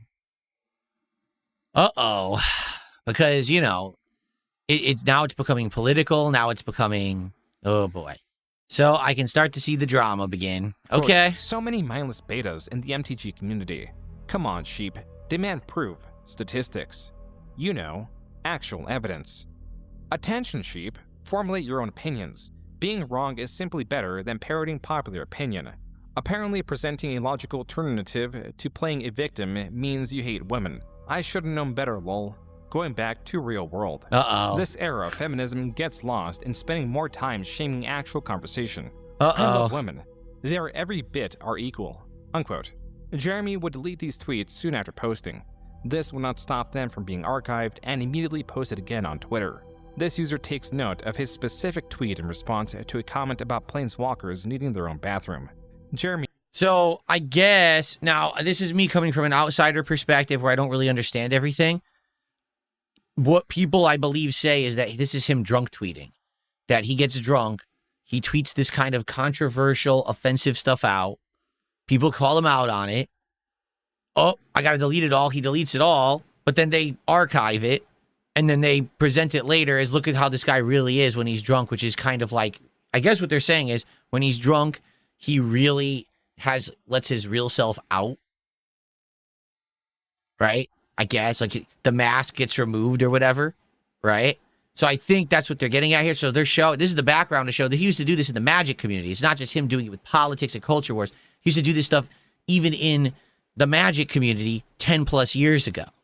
Okay. I think I'm seeing where this is going now. I just got a $3 tip. Listen to this. Hey, brother, it's Jared. I'm still in prison. I saw you mention me earlier in the video. Why don't you write me back soon so we can communicate directly? Take care, pal. Jared Fogle from prison, everyone. Thanks for $3. It's awesome. It's amazing they let you send PayPal contributions out of when you're in prison. That's something interesting. Maybe that's something to be looked into. Maybe our prison system should be tightened up a bit. If you're actually allowed to be sending people tips from prison, that's kind of weird, don't you think? Shout out to Suku86, who just did 2,000 kicks over on Kick. Thank you, Suku. That's very generous of you. I appreciate that. You now take the top kicks position. Thank you so much. Hope you're enjoying, and hopefully you're enjoying the fact that you can now get pop-ups for kicks, which is really awesome, right? All right, someone has tipped me $5. And this person says, keep on grinding, DSP. Thank you so much to the anonymous $5 tipper. I appreciate that. Thank you, thank you.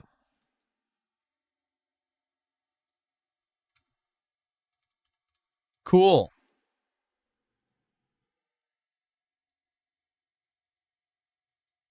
All right, let's keep going. So we're starting to see the beginning of the drama, the beginning of the cracks in the mask of the positive guy making content. All of a sudden, supposedly now he's doing these weird tweets. Okay.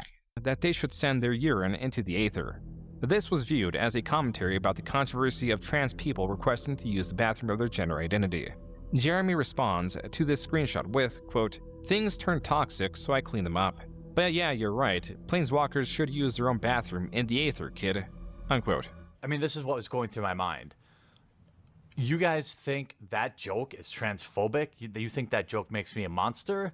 Let me show you what a monster is. According to Jeremy, the pushback from his comments encouraged him to double down and act more aggressive, even if his intent was not an honest commentary. Ooh, and this is 10 years ago. Okay, so this is 10 years ago this is happening. And now, again, you know, you fast forward to like today, what's going on right now versus 10 years ago. Okay. Even though Jeremy frames it this way, he would first attempt to regain the favor of the community with an apology on Reddit. Quote, "I want everyone to feel included in MTG. You can't really control how people react to certain things, and certainly Twitter is not a great place to have a complex discussion on gender issues. Everything I said after my original few tweets was at best insensitive and at worst outright wrong. Again, I am sorry." Unquote. This So he post has apologizes. exactly 100 comments and 0 upvotes. The comments cite Jeremy's passion and specificity behind the deleted tweets and are distrusting of his apology. Huh. Some are even noting how often Jeremy is editing the Reddit post. To this specific comment, Jeremy responds, quote, "Yeah, it wasn't reading right. I am not good at writing, so that's why I do videos. I am just trying to apologize and the comments keep saying it's not good enough." Unquote. Jeremy would address his tweets in video form. You know, drama over. Don't be a dick. I thought, I guess maybe I had to say that, but from what I'm seeing is you all just basically know that, you know? It took about a month and a half. Gang Bang Style, what a name, who's actually the former Dr. Lexus and many other names on Kick, just gifted a whopping 10 subs to the Kick community here today. Thank you so much for 10 gifteds over on Kick. And then Flatman also did a $2 super chat. So thank you guys. Let's get these 10 gifteds up there.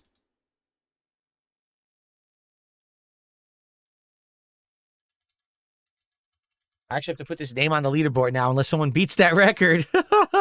All right, very nice. And thank you to Flatman B. Flatman B with the $2 super chat says, "Unfortunately, the Jeremy situation is a shit show." Well, the thing is, this is just, it's laying the groundwork. The first half an hour was kind of like, okay, his previous things that went wrong or whatever. But now we're starting to get into his behavior and his personality. And I think this is what's going to lead into the rest of the documentary, right? It's actually a good lead-in, I feel. I'm glad we got past that stuff in the first hour, because now we're going to get into more of the meat of the conversation I think everyone wants to hear and talk about and see me react to, right? Okay, let's go. Oh, by the way, one thing. These DX Racer chair he has. I used to see that chair everywhere. Was this a sponsorship that, like, every YouTuber had around 10 years ago? Because I saw that DX Racer chair, like, in so many videos that people had. I was like, why does everyone have exactly the same chair? That can't be a coincidence. They all chose the same chair. That had to have been some kind of a common sponsorship or something like that, right?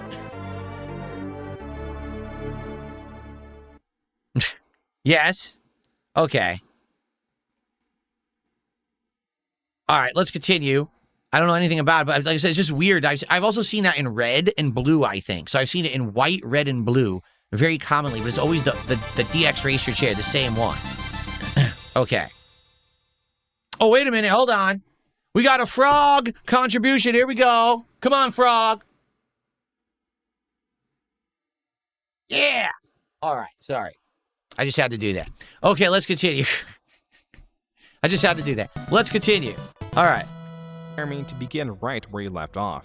On Twitter, he changed his display name to MTG Shitlord HQ, derisively called Wedge the Hamburglar. On his personal account, stated Wedge is a cancer, has 0 original ideas, and steals others' content, and tweeted even more, stating, quote, "Alpha personalities are the ones making all the money in MTG. Talk to any vendor. They are capitalizing on your beta-ness. The MTG community is not ready for truth. Cucks and white knights drive the entirety of the narrative. Wizards, discrimination is guaranteed if you have a conservative mindset. Community discrimination also guaranteed. I mean, look at their community team. Every one of them is a leftist. Don't be a beta lotus, folks. Be an alpha." Unquote. So wait, was that that was him actually posting under another account? So 10 years ago, I had my incident, my accident, my fappening. He was doing this in the magic community. Interesting. Jeez. What was wrong with 2016? It was a very bad year for everyone, I think. Can we just forget that 2016 ever took place all together, collectively? I mean, geez. Changed his display name again the following week, this time to make magic dank again, and tweeted, quote, "Straight truth, the reason you can't trust me is easy. I don't need your money like other top MTG channels. Simple as that. Here is the thing about my fellow shitlords. We have real numbers. Shitlords. Some would like to believe everyone who plays MTG is a snowflake. Nope." Unquote.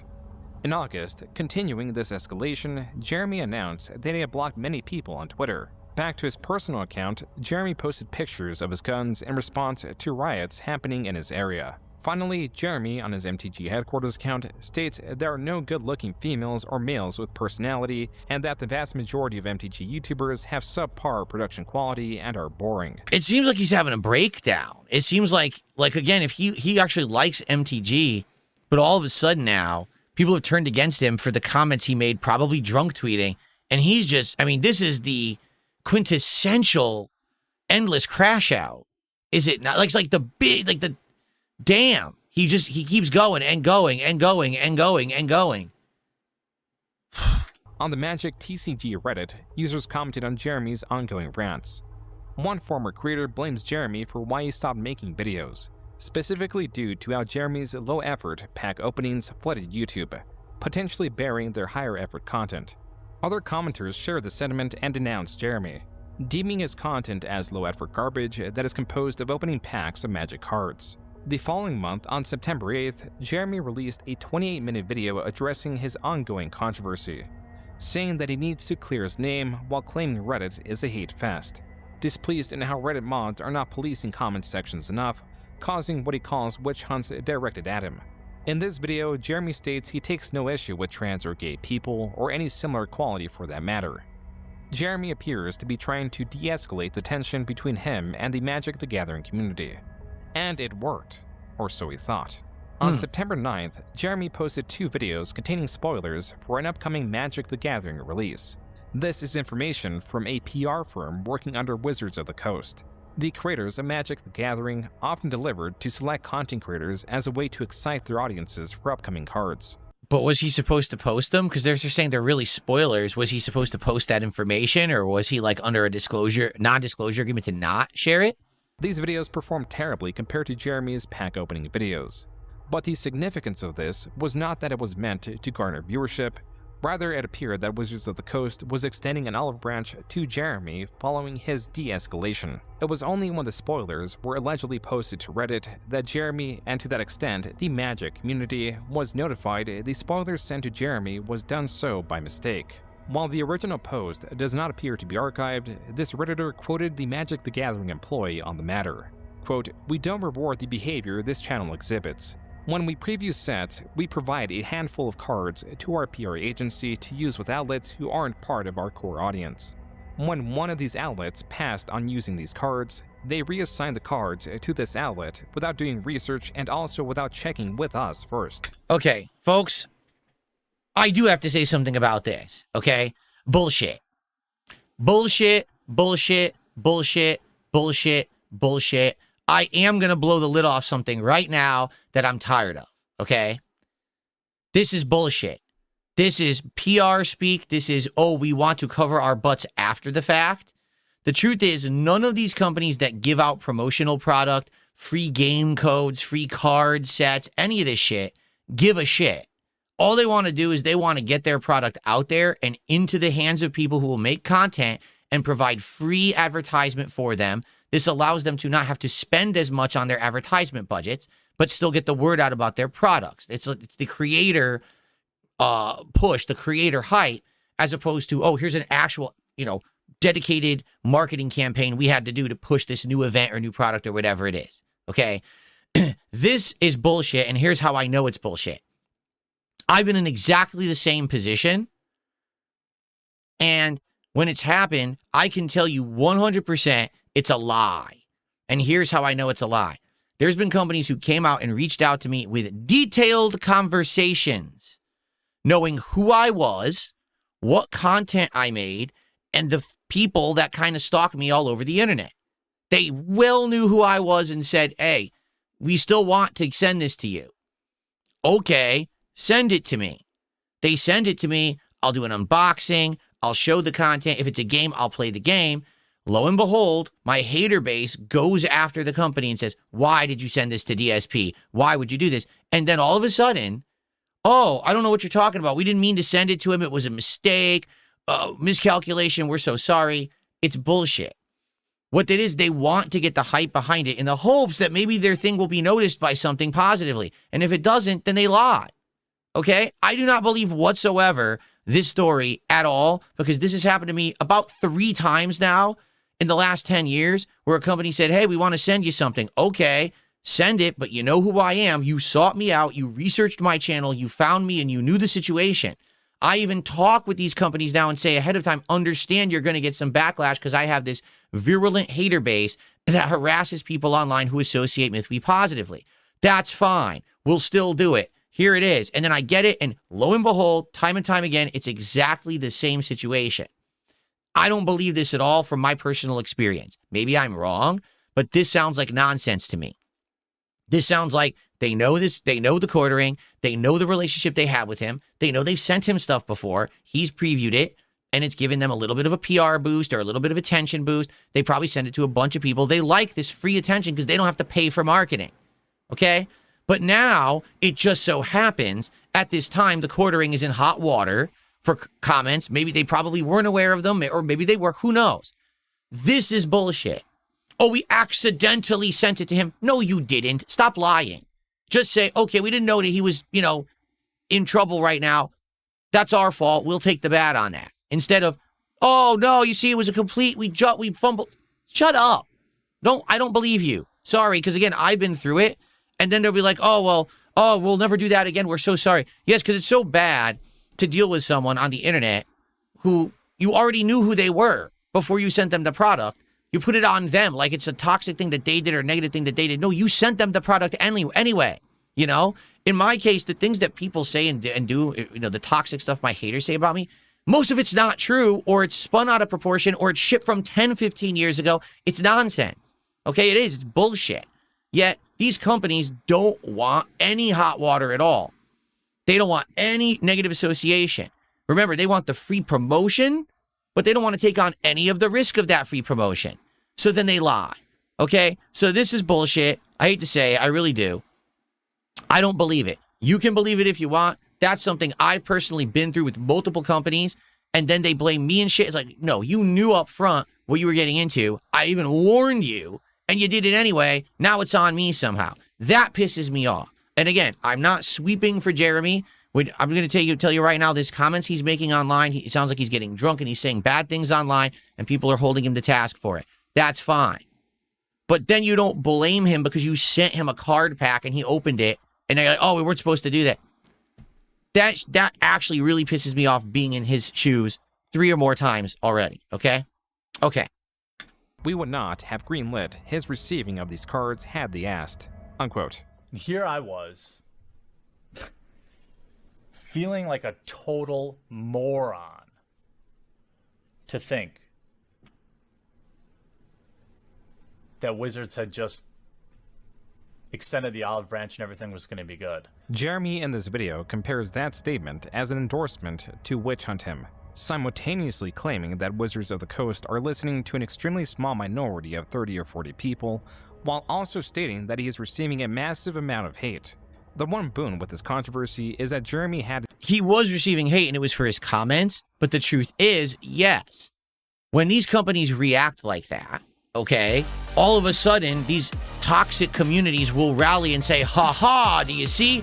This game developer or this company doesn't like the person, so we're right. And that's the problem. Really, that's the problem.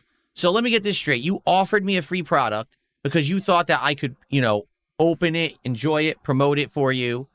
You said you knew who I was. You were okay with that. You send me the product. My haters go and harass you on social media because of it, even though I presented myself well with the product and I'm showing you what it is. And everyone's saying, oh, that's a good product, right? Now you're blaming me And now what happens is when you say, oh, it was a mistake, we didn't mean to do that, we'll never do it again. Now, victory for the haters, victory for the online bully, victory. You empower these people. So this is wrong. What Wizards of the Coast did in this situation is legit wrong. They actually did wrong him, okay? Again, I don't agree with what he said. I think that it was heinous stuff he was saying, and he was getting drunk and acting a fool. But what Wizards of the Coast did here, it did wrong Jeremy. That's messed up because now he looks even worse. On top of the fact that he said the bad things, now he's got giant companies supposedly shaming him for it when they lied. That pisses me off because it's happened to me too. All right. For me, I get to the point where I just don't want to take anything anymore. Like, why would I accept a product from anyone when at any moment they could just completely lie about the situation and then say, oh, we didn't mean to do it. Oh, he's a bad guy and we're so sorry. Get the hell out of here. Thank you, Guitar Player, for a $10 super chat. I appreciate that very much, Guitar Player. Thank you for the support tonight. Okay. Found angle to solicit donations. One that could weaponize culture and anger, a combination that would bring him much strife, but also considerable wealth. You can speak with your wallet and take the plunge and back us on Patreon. So here we go. He's going to rally his troops and say, well, if everyone's going to crap on me, let's stick it to the haters. Let's stick it to Magic the Gathering and let Wizards of the Coast, let's stick it to them. Support me financially. Yeah, that's the grift. For sure, 100%. That's the grift right there. The more backers we get on Patreon, the louder voice we can have, the more interesting things we can do. Wizards won't fly me out to PAX. We'll go to see them at PAX. That Patreon gets big enough, I'll fly to every major event and I'll stand there and do coverage for you. And I'll try to keep it real, 100%. This was the beginning of Jeremy's capitalization of outrage. In the following years, Jeremy would master his craft. Meanwhile, what happened? The audio is leaning to the left side of your ear? I haven't done anything with audio here. Everything is my microphone. My microphone is showing as pure stereo. Hold on. 1 second. With the understanding. That's showing as pure stereo. It might be something with your setup there, Nicholas. Is everyone's audio good? Because audio is fine on my end. Everything seems good. So my apologies if something went wrong with the audio all of a sudden in the middle of the thing, but it looks good to me. Okay. Welcome in the Magic community. Jeremy revived Pokemon headquarters while still posting to MTG headquarters. The video announcing his return sits at less than 1,000 views. Jeremy posted on his Pokemon channel from late 2016 to early 2017. The channel failed to gain any momentum, with its videos far underperforming compared to videos found on MTG headquarters. It was here that Jeremy resigned himself as a pack opening channel with the occasional commentary video. The latter type of video was often on the topic or tangential to his infamy. If you would have told me that there's a man more universally hated in the Magic YouTube community than me, I would have told you, you're crazy. On June 5th, 2017, two things happened. Jeremy posted his final claw machine related video on Clawstruck and live streamed while drunk. While he often tweeted at or commented on other creators in the MTG community, there was one that he targeted unprovoked. Oh no. This was cosplayer Christine Sprinkle. Serial virtue signaler and crying for Patreon dollars cosplayer Sia Sprinkle Run posted yesterday. Allow messages to my Facebook page again. Question my life choices immediately. Posting out, came for cosplay inspiration and left only with an erection. In all seriousness, though, I love your work. He's drunk and he's slurring his words, and you can tell, obviously, right? So he's continuing down this path. You know, no one has stopped him. No one has course corrected him. He's still doing the same drunken content and commentary. This is definitely how he got into the culture wars and politics stuff. This stuff. Okay. Jeremy was commenting on Sprinkle's post and the comments found within. A post about receiving unwanted comments. Here we go. Victor Puente, cuckold. You know this dude's a cuck. Oh yes, she's just under constant anonymous direct message assault. Like, she is literally triggered. Here goes cuckold number Nicholas again. It makes me sad that you have to be. It makes me sadder that I'm not even surprised. Me, despairing over social norms. If you're going to creep, at least have some decent grammar. I'd agree with that. Obviously, Sprinkle is a pro cosplayer. You know she's a professional cosplayer by the fact that she has to solicit Patreon dollars and then cry in her Patreon video to get loser beta cucks to give her money. I mean, it is like an all-you-can-cuck buffet on this thread. Oh, I'm sorry, Sprinkle. Let's look at your cosplay. Hold your on. Art, where some poor 14-year-old kid was unfortunately made an erection comment about you, and fuck him for being such a degenerate. I mean, what is sexual about this? Nothing, right? Oh no, totally nothing sexual about this. Oh yeah, here you go, Sprinkle. Another totally non-sexual picture where the Pokeball happens to be right on your fucking bush. Okay, let's see what we got here. Oh yeah, you're wearing a bodysuit. Yeah, nothing sexual about that. It's like obsession. Oh, here you go, wearing basically a bra. Yep, nope, nothing hot about that. Here we go again, more basically 75% nude, nothing sexual there. Oh yeah, look at a bodysuit.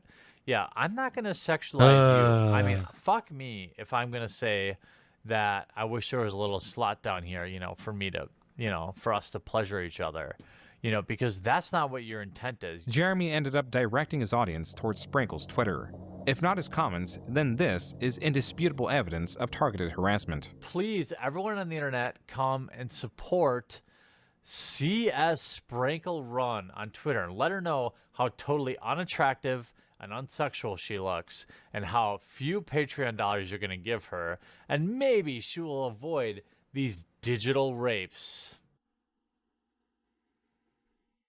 Yeah, it's terrible, but you can tell he's drunk when he's doing it. And again, no one has course corrected him after all the trouble he got into in the Magic the Gathering community, being drunk and going on these tirades on forums and Reddit.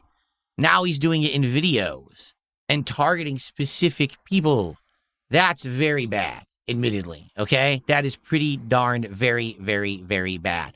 The other thing, though, the thing that gets me is it's kind of hypocritical because he just went through this whole drama thing, right, where he felt he was unfairly targeted by Wizards of the Coast, made him look horrible, and he says, well, the way we can combat that is for you to support me on my Patreon. Come to my Patreon and send me a bunch of donations, and then I could fly to all these events because they won't send me there anymore. She says, well, I'm being harassed by people on the internet. Come support me on Patreon. It's kind of exactly the same thing. When she does it, he said, well, that's underhanded. That's a bunch of cucks doing it, But when I do it, it's fine. I'm rallying the same crowd. It's fine, but she can't do it. So, yeah, it's like what's good for me is, is not good for you. You're not allowed to do what I do. It is pretty hypocritical in that situation, all right? I told you I was going to call it like it is. When I see bullshit, I'm going to call it. The whole sponsor turning on him and making excuses up, that's bullshit. All right? But this is also a situation where he's being hypocritical and he's full of shit too. Because you can't criticize other people and say what you're doing is completely wrong if you're also doing it maybe in a different manner, but you're still doing it. This was not the only time Jeremy commented on Sprinkle or her appearance.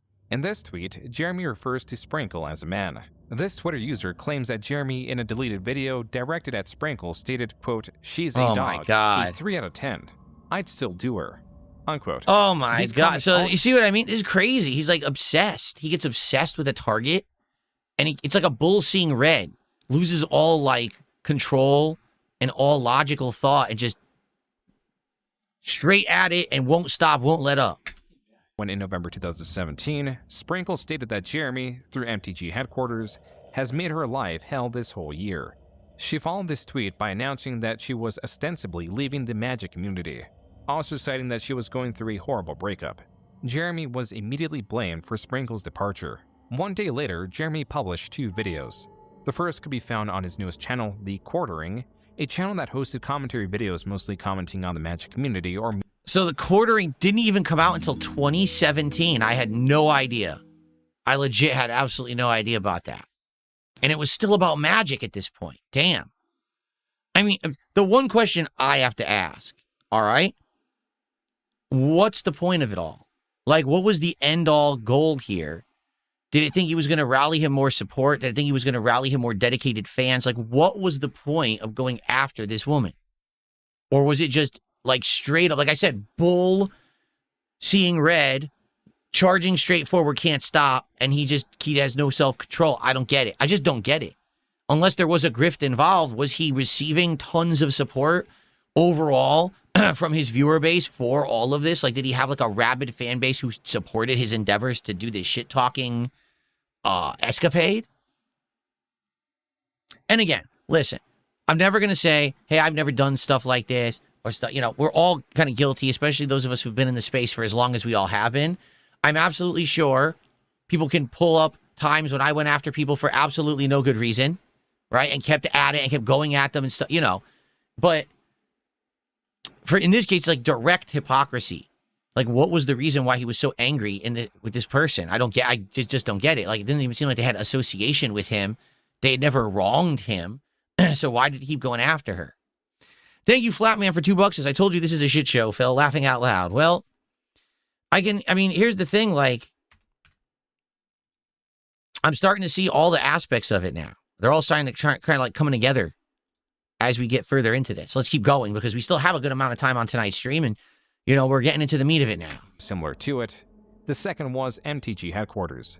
These videos bring attention to the ongoing campaign to get him banned from Magic the Gathering, a campaign whose supporters were galvanized with the departure of Sprinkle. Commenters and creators alike were calling on Wizards of the Coast to take action, pointing out Jeremy's comments. Yet there was one often missed. A video in where Jeremy does not target a specific creator, cosplayer, or commentator. Rather, Mark Rosewater, the head designer for Magic the Gathering. I ran a similar scientific poll, and I even asked everyone to tell the truth. I said, hey, quick poll. How many of you did Mark Rosewater touch inappropriately? Parentheses, tell the truth, internet. Since internet polls are scientific fact, consider this your trial, Mark Rosewater. Now, I know he has me muted. That's fine. Jeremy created a poll insinuating that Mark Rosewater was a predator even after Mark had blocked him. This was Jeremy's attempt to discredit Twitter polls and also his response to Mark Rosewater citing a Twitter poll as evidence. So, I guess what's happened here is he already said it earlier, and now I think we're seeing this finally kind of come to fruition. If the internet is going to make the quartering, well, I guess he wasn't even the quartering yet, right? If the internet is going to make Jeremy a villain, and there's nothing he can really do about it, then he's just going to say, to hell with it, I'm going to lean into it, I'm going to completely become this devil-like character, and I'm going to try to benefit from it. So in this case, Magic the Gathering has already kind of thrown him away. The community has already ostracized him for his comments that he said in Twitter posts and Reddit. So now he's like, well, forget it. I'm going to go all in then. If you really are going to hate on me anyway, and now even, you know, Wizards of the Coast are going to say, oh, we sent you stuff by accident. That guy's a jerk or whatever. That's it. Like, maybe that's what it is. Maybe it's not that he's obsessed, but he's actually trying to do the most extreme thing on purpose to piss everyone off and get attention for himself, since everyone was just so determined to villainize him. Does that make sense? I'm not saying this is a good idea by any means whatsoever. Okay? But I'm just saying maybe that's what actually happened here. He's decided to become the embodiment of what people were already categorizing him and making him out to be. Since you want a villain, I'll be the villain you want. I'll give it to you. And by the way, I'm going to try to benefit from it along the way. Now, what I'm curious here, hold on. What I'm curious about this here is, did he benefit from it? Was he getting big rallying of new supporters? Was he getting tons of support on his Patreon? Were people subscribing to his channels and watching him in droves? Or was the whole internet kind of pointing at him and laughing and saying, what the hell are you doing? Are you crazy? Because that's really not what's being explained here. We're not seeing that side of it yet. Skull emoji, thank you for 50 kicks. Actually, not skull emoji. Suku, thank you for another 50 kicks. Sorry. It's the skull emoji. Said the wrong thing. Okay. Suffice to say, Jeremy had time and time again made himself known to senior employees at Wizards of the Coast. On November 26, 2017, the professor uploaded a video attempting to speak to the MTG community and reach Jeremy. He calls for de-escalation, for community members to stop harassing Jeremy and for Jeremy to stop his own campaign, even though he knows how unlikely that is. This video was far more comprehensive than any other video commenting on the ongoing scandal. Most importantly, it contained a great deal of evidence that Jeremy was persistent in harassing his online targets. Jeremy, just being fair here, just being reasonable here, do you think that when someone such as myself, and this is just one example, makes a reply to someone that says, oh, you lost a follower over Nazi punching joke, but you gained a modern follower, seems like you traded up, to make an entire video saying I advocate political violence? I received so many comments about Nazis and the Holocaust and my being one and what I'm doing. And, you know, most of my family died in concentration camps.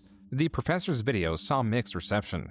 While it was touted for the amount of evidence against Jeremy, some creators took issue with the professor's presentation and the alleged scope of 2 years that Sprinkle was harassed by Jeremy when there only existed months, not years, of evidence of harassment online. It seems to me like the way you're presenting yourself just now and the way that you've made this video, you've kind of tried to make it look as if you're coming from an area of good faith when it's kind of obvious that you're just trying your hardest to virtue signal for what you feel is the righteous side. That was creator Count Dinkula, a creator that would later start a podcast with Jeremy. He encourages his audience to research this for themselves. Advice that will go well to Jeremy's own response to the professor's video, not found on MTG headquarters, but on the quartering. So, I guess this is where he starts to do all his drama content on the quartering, and this is where the channel blows up, so it seems like. Flatman with the $5 super chat says, the problem is Jeremy weaponizes his chat to flag channels and bring them down. It's brought major backlash. This is the crux of the situation. Well, that hasn't happened yet. We're watching the documentary. We're going step by step. I understand everyone wants to get to the stuff that apparently is going on now, but we have to attempt to go in the chronological order. So I do urge for some patience here. If we are going to do this logically and it's going to make sense, that hasn't happened yet. All right, I want to stay with the narrative that we're with right now. I appreciate the $5, Flatman, but let's stay with the narrative that we're going with right now, what's going on in 2017, okay? At least there hasn't been any flagging that I've seen in 2017, right? Okay. Jeremy's video opened with the professor's minor comment about Nazi comments. Did you just evoke concentration camps to strengthen your video about mean tweets? Jeremy failed to engage with the overarching arguments that Jeremy is disruptive and that he encourages unwelcome comments. Instead, Jeremy chooses to comment on the professor's superficial qualities. I want to point out, look at how disheveled he looks. How... Oh, this is Internet 101 these days, right? This is seriously Internet 101 these days, right? Someone brings up a bunch of good points, so what you do is you don't address them. You just insult them, insult their look. This is what LTG does to me. I'll be like, LTG, I'm better than you at Street Fighter. Let's play a match. And he'll be like, up you're sexy. What? What are you talking about? I was talking about competitive Street Fighter. I was saying I'm a better player than you, yet you present yourself like you're good at Street Fighter on the internet. I challenge you. Let's have a good epic set because I'm going to kick your butt in Street Fighter. And he says, your hairline's bad. What? It's classic misdirection, right? This is all the time. I'm not surprised. He has kind of a lazy face. His hair's all awry. This is on purpose, okay? This goes on for about 2 minutes. Jeremy fails to state anything of substance. It is then that Jeremy claims that the professor's video was so well researched that it must have been a collaborative effort. Jeremy then presents this theory as fact. Really? And states it as proof that there is a secret collaborative movement to smear him.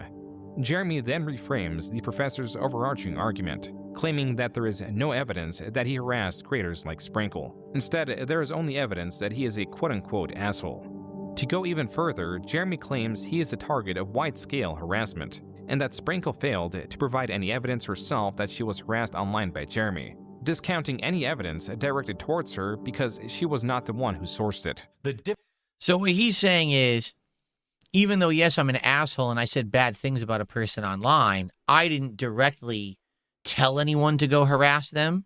And I also didn't do it myself, but he did. In the video we saw, he outright said, go there, and he outright did that. We have the evidence. I don't even know what else to say about that situation. We do have it. We just saw it. We just watched it moments ago. So I don't know about that. Between this cosplayer and me, of course, is I actually showed the hundreds of messages I received. I showed the actual threats. I showed people sending me the names of my parents and their address. Jeremy, to discredit the professor and those against him, continued to claim there was no evidence against him. This is totally 100,000,000% why I don't involve myself into these online feuds. If someone has a bug up their ass about me, I just let them say whatever they want, and I usually don't clap back. This is exactly why. Because it just becomes this big mess, like a hornet's nest, just buzzing and buzzing, and you can't get out of it. Now you're just swarmed, and you're like, oh my God. I can never get out of it and just be back to my own content, my own self again. When you get wrapped up in internet drama, it just becomes what you are on the internet forever. And I don't choose to engage with these online bullies and people. If you try to argue with them, if you try to do anything, then it's like a futile endeavor. It's like you're fighting the Hydra, and you cut off one head and three more, sprout out from the neck. So I learned my lesson the hard way. I used to argue with my trolls, and I used to argue with these people and be like, I'm dead. I have to prove my innocence, and I have to do this. Now it's like, I don't have to do anything. All I have to do is make my own content, stay out of the way, let everyone dump on me if they want. Go ahead. Go dump on me on Reddit. Go dump on me on X. Go dump on me wherever. I don't even give a shit. Just don't tell me about it. Don't bother me with it. Every day I turn on my own setup, my own camera. I have fun. I make a living. I'm good. That's all I care about. I don't want to hear about any of your white noise bullshit around there because all these people are just trying to generate attention off of your name all the time. So this was 2017. Admittedly, at this point, I don't think I learned my lesson yet. Sounds like Jeremy hadn't yet either. He was kind of making very similar mistakes where I'm just going to keep clapping back. I'm going to keep arguing. I'm going to keep defending myself. There's no point. At the one point, you learn that, though, and I think at this point, maybe he just didn't learn that yet. There is absolutely no point in engaging with the online drama mob. You'll never get anywhere. There's no progress to be made. They'll also never be happy. When you have a group like this coming after you, whether it's warranted or not, you'll never appease them. Like, they'll always say it's not good enough, and they'll want more. They'll want another pound of flesh once you've given them the first. So it's better to just go off on your merry way. At least that's what I've learned from my own personal experience. He did not delete anything. There's evidence, but he must have deleted it. Or in this case, the professor insists I did. While Jeremy does delete evidence, as was made clear as far as a year ago during his first major scandal, allegedly, the livestream where Jeremy fantasized about a slot in Sprinkle's morph suit and directed his audience to her Twitter page was taken down by YouTube under a community guideline strike, making it difficult to source larger portions of it. Yeah, so I wonder, what we saw might not even be the whole thing, is what they're getting at. There might be more to it. It also did not help that many of his Twitter accounts were recently banned. And while Jeremy questioned the professor or Sprinkle receiving harassment or unwanted attention, he provides evidence of such a thing, but only against him, citing the negative effects the professor's video had on his channel. I have never blamed the professor for the barrage of hate that came my way after he made this video. 1,000 people unsubscribed from Unsleeved Media after he did this video. Jeremy goes as far as to insinuate that Sprinkle is responsible for the harassment he is now receiving. At Christine Sprinkle, who I think most humans would be infuriated at. She posted a dangerously false tweet. Let the hate mob ascend on me for going on 2 weeks now, and has done nothing to correct the situation. Though Jeremy claimed that the professor is a manipulator and failed to bring a shred of evidence forward, Jeremy, in his video response, skips all the evidence presented. Notice how in Jeremy's reaction, the video inexplicably jumps. This is because Jeremy skipped from 4 minutes 24 seconds to 6 minutes 55 seconds, over 2 minutes of voice clips, portions of his removed livestream, and more than 10 tweets directed at Sprinkle or cosplayers in general. Jeremy does not acknowledge this jump, and it was not the last time he would edit around evidence. This next jump is even more egregious. Jeremy pauses the professor's video at 7 minutes 25 seconds. One more second and he would have displayed the evidence against him that he claims does not exist. For the next 7 minutes, the professor shows countless tweets and video clips, all of which Jeremy skips, again not acknowledging that he did so, and picking up his reaction at 5 minutes and 1 second of a 20-minute video. Jeremy closes this video by insinuating the professor is similar to Adolf Hitler. Someone who is willing, as I said, to literally evoke the Holocaust on their petty crusade to silence and ban someone whose ideas they disagree with, someone whose ideas they don't have to interact with. Nobody's forcing him to watch my videos. Nobody's forcing him to read my tweets.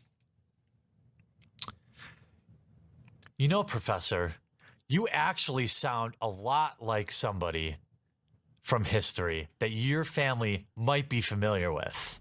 Jeremy pressed on that there was no strong evidence proving that he had harassed anyone throughout this period, even selling a shirt in that theme, which he allegedly donated the profits of. So, okay. He is accepting the fact that the magic community thinks he's a villain. He's becoming the villain. The more he leans into the character, right, the more he's apparently benefiting from it with his audience. Or else why would he keep doing it? Why would he lean even further in? He's seeing success as a result. The video, like, he's time skipping through the video because he's making the video for his own audience. He's not making this video to convince anyone. His audience is already convinced. They already love the guy. So he doesn't need to make a video proving his innocence. He just needs to make a video saying, oh, see, it's nonsense, and then move on. And that's exactly what it seems like it is. You know? Let's see here. Someone named Astronaut tipped me $5. Hold on 1 second. They said, I'm seeing this a lot lately, playing the villain segment, especially politically. Even a small difference in ideology, you're branded as Hitler or a racist. You could be pro-LGBT. You could be pro-color. You could be pro-immigration. Because you're pro-gun, no, you have to be a conservative. Sad. It's not just that. It goes both ways. It literally goes both ways. In today's political climate, it's either you're all the way one way or you're all the way the other, and then those people ally with you. There is no in between. Seriously, there's no in between. Like, here's the weird part about everything that I just reacted to so far tonight. All right? There are some people that are going to say that in a few segments, I said things that were maybe seen as defense of things Jeremy has done. And they'll say, oh, you see, Phil sweeps for Jeremy. But then on the flip side of that, I've been critical of things he's done. And people will say, oh, you see, Phil's anti-Jeremy. In reality, I'm not either. I'm in the middle. I'm just making factual observations based on the evidence that's being presented to me tonight. That's the best I can do as a neutral bystander, a commentator, someone who's seeing this situation unfold, and I'm just giving you my rational takes on it, and I'm trying to compare it to my own personal experiences. So far, we're about an hour in, just about. We're going to keep going, and we'll probably get another 10 to 15 minutes. We're about an hour in, and I can understand where the polarization is coming, where all of this is coming, this ire and this anger towards this man. It seems like he started getting his big breaks when he leaned into the internet villain persona. Like, once people started calling him a villain, he said, well, I'm just going to be it then. And as long as my followers are okay with that, it doesn't matter whether or not it's true, whether or not everyone else likes me. If I have enough people who do like me as that person, that character, that whatever it is, then I'm going to be successful to hell with everybody else. Maybe that's really what's happened the whole time. Could be. Let's keep going. Show me the receipts. You know what? I printed a t-shirt today that I think I'm going to link in this video, and I'm going to donate all the proceeds to whatever the most reputable like men's shelter is in the area. So make sure you get your shirt with a fan-drawn face of me saying, let's show me the receipts. Jeremy did get the receipts. On December 7, 2017, he received an email from Wizards of the Coast notifying him that he received a lifetime ban. What does this mean? Well, I can't play in any pre-releases. I can't play in any sanctioned events. I can't play online. In fact, they actually confiscated my entire Magic Online collection. Jeremy claimed he recouped the cost of his digital collection via PayPal chargebacks. As for the video announcing his ban, there is something seemingly sinister at play. At 10 minutes and 20 seconds, Jeremy begins going through the evidence Wizards of the Coast sent him, then informed their choice to ban him. Notice, at the bottom left side of the screen, it is clearly stated that there are 12 attachments. Attachment 1 is a tweet where he calls Wedge the Hamburglar. Attachment 2 is presumably a joke about trolling a friend. Attachment 3 is a tweet about trolling that same person and the professor. Attachment 4 appears to be another joke about wearing a shirt with the famous internet cartoon frog Pepe to trigger people. Attachment 5 is what appears to be another joke that includes Pepe.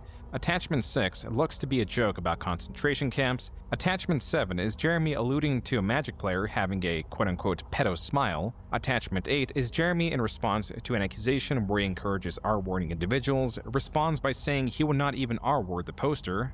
Then this is attachment 9 of 12. I love the ladies of Magic, but dudes who bring their girlfriends to stand over their shoulder every game are annoying as fuck. Teach them to play or go home. What's wrong with that? Am I not allowed to have an opinion?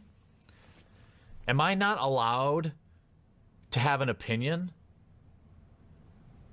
I mean, this is the evidence, okay? Jeremy plainly rants about this being the only evidence Wizards of the Coast presented against him. The screen then fades into his facecam. He failed to show whatever those last 3 attachments were. On the topic of deception is this screenshot of Jeremy defending himself in the third person, presumably failing to log into an alternate account to defend himself. It appears Jeremy is not being entirely honest to his community, and Jeremy has a possible motivation to be dishonest. You should subscribe to it so that I can send it to Polygon and tell them thanks for the press and all the new subscribers. Then you can just quietly unsubscribe if you don't like the content. So many of you are like sharing these videos. People are I'm seeing them on Facebook. People are signing up on Patreon. Like, this is crazy. How can I help? Well, I would love to be able to cover more of these games. I have a Patreon. This is exactly what he said earlier, right? When he said, oh, well, they're not going to send me there anymore. Pledge to my Patreon so I can afford to go to the events myself. So I think this is actually the block in the YouTube chat right now has nailed it on the head. Here's what the block just said. Listen to this. He's always trying to sell a product, and now that product is culture outrage. So he's a marketing degree major, okay? He knows how to market. He's tried marketing many things over the years, including a IT channel that didn't really take off, but he was able to sell for a profit. He tried marketing the RC stuff. That didn't work. He tried doing an online marketing business. That really didn't work. He finally gets into the Magic the Gathering stuff. He's trying to get it to take off, but the only thing that will really work is the unboxings, and that can only take you so far. So eventually, he realizes he has to find something to stand out, something to get attention, and the only thing that's really taking hold is unboxing cards and being an asshole. And the asshole thing is working. It's getting him attention. It's getting people talking and engaging with him when normally they weren't engaging with him. So being a polarized asshole is what is his success story. And so when it started working, when he saw, oh, if I say this thing about this particular kind of person, then there's an outrage, a cultural outrage against what I said, but at least I'm getting that attention. I'm getting that engagement. Okay? He keeps going. He turns the screw, right? He puts the knife just a little deeper. Never maybe so far that it's going to get him, say, banned from YouTube or anything like that, but he's always just going a little, how much more can I push it? How much a little further? I used to be friends with this guy. Now let me get into a feud with him because that's going to benefit me, right? So he becomes the internet personification of culture drama or pushing it, always being the risque personality, always going too far. And that's what's working for him. And every single time that there's a consequence, right? Well, now Wizards of the Coast isn't going to send me to PAX anymore. Pledge to my Patreon. Well, I just got banned from Magic and it's outright. I can't play in games. I can't do nothing. Pledge to my Patreon. And apparently it works. Right? It works. Is it manipulative? Yeah. Is it truthful? I guess here's the question. The real question is, where does the money go? Because if every time he causes one of these controversies and it blows up and he turns it into a way to get more funds, is he reinvesting those funds into the business as he says? If he was like, well, I want to do this to go to trips and cover this and do this and do this. If he actually did do that, then the people who would be in such an uproar, right, don't really have anything to say because they donated the money. And as long as he did with it as he said he was going to do, then I guess it's fine. I mean, you certainly don't have to like the guy or any of his takes or his internet persona. Who even knows if it's real? It could be that he's literally creating all of this around him just so that that's the way that he can get popularity and success on the internet. Does he actually believe in any of these things? Because it's weird, these things that he's saying about certain people. He's focusing in on one person, one cosplayer, one thing. Why? What is it about that person that pissed you off so bad? Except maybe it's because you were seeing you were getting a response. You were getting people paying attention, right? And then finally, when boom, when it happens, when you get to that situation where now it's the white hot thing happens and everyone's talking about it, now is the time. Rally the troops. Let's go. Finance what I'm doing. Get that effort going. That's what it seems like. Okay? At least from the perspective of this documentary, that's what it seems like. Okay? That's what I have to react to. I'm reacting to the documentary. I'm not reacting to two-sided facts. I'm reacting to the documentary's presentation of the facts. Okay? And that's what it looks like. I want to go just a couple minutes. It seems like they're going to transition to another thing now. And if that's the case, this would be the perfect opportunity to end tonight and then determine if we want to continue with this later on. Let's see. I think we're ending the magic arc. And if it is the end of the magic arc, this is perfect. So let's see. Where if you want to, say, throw a few bucks, that would go a long way. I have a one-time donation link to the war chest. That would help. All I can do right now is I set up a war chest on PayPal where people, if they choose to... He calls it a war chest. Please believe me that you don't have to. This is... No, clearly it's the king's coffers. The war chest? Wait, come on. Like literally the worst time to be shilling for this kind of stuff. But it goes without saying that money is power. And I can make the promise to all of you that any money there or people that decide to back on Patreon, so many of you have already, and I'm so thankful for that, 100% of that money goes back into the channels. Jeremy's promoting of his Patreon was for naught, because come February 2018, it would be banned because, quote, you recently doxed members of your online community. What? Now this sounds like a whole different can of worms. Are we going to, because Joon actually has chapters here? This could have resulted from Jeremy's new crusade against pedophiles in the Magic the Gathering community. Specifically judges, mostly all former judges, that were convicted but not on the banned list next to Jeremy. Though Jeremy failed to find a large number of active judges that were predators, his attention to the matter did appear to influence an update on Wizards of the Coast terms and conditions that force stores to run background checks on their staff and those who they engage with that interact with the public, meaning judges. Though Jeremy was not credited for influencing this change, it was celebrated amongst the Magic community. A community that, due to his ban, Jeremy was drifting away amicably from, as in this video he claimed that he made contact with Sprinkle and the two apologized to each other. Jeremy then renamed MTG headquarters to Unsleep Media in an attempt to pivot to covering the card game genre as a whole. His recent scandal introduced him to a cast of new allies and helped him refine a lucrative genre of video that he had been making for the wrong audience. The same type of video that created enemies in the Magic community was going to usher in Jeremy's largest and longest running channel. And all these people grew up to be the same fuckers in middle school that were like, well, if you don't subscribe to the popular idea, maybe Pogs at the time, or starter jackets, I don't know, I'm old, then you're not cool. Or if you were poor, you weren't cool. Or if there's a whole variety of things that would make you outcast. But now, when they get older, They get a little power on Twitter. They can find more people that it's like the blob. And then they become this massive thing of groupthink and toxicity that's trying to push everyone out who disagrees and then just absorb more people into their ideology. What I want to do, hopefully, with this channel is to... Is this actually what his video, the music is? Or did Joon put this music in? push these conversations forward. Obviously, I don't want any bullshit. Joon put this music in. It's the Quartering Overture. SJW book. As always, SJW's always lies. SJW lesbian space gem. Garrett, SJW red-haired, blue-haired Mohawk guy. General SJW buzzwords. Lol cow, milking the feminist lol cow down. SJW stuff. BuzzFeed hates men. Feminist agenda persons, feminist propaganda. Everyone needs to stop getting triggered. I'm not a fan of Brie Larson. Brie Larson. Maybe it's because Brie Larson. Your favorite Brie Larson. Brie Larson is going to help you. And that Brie Larson.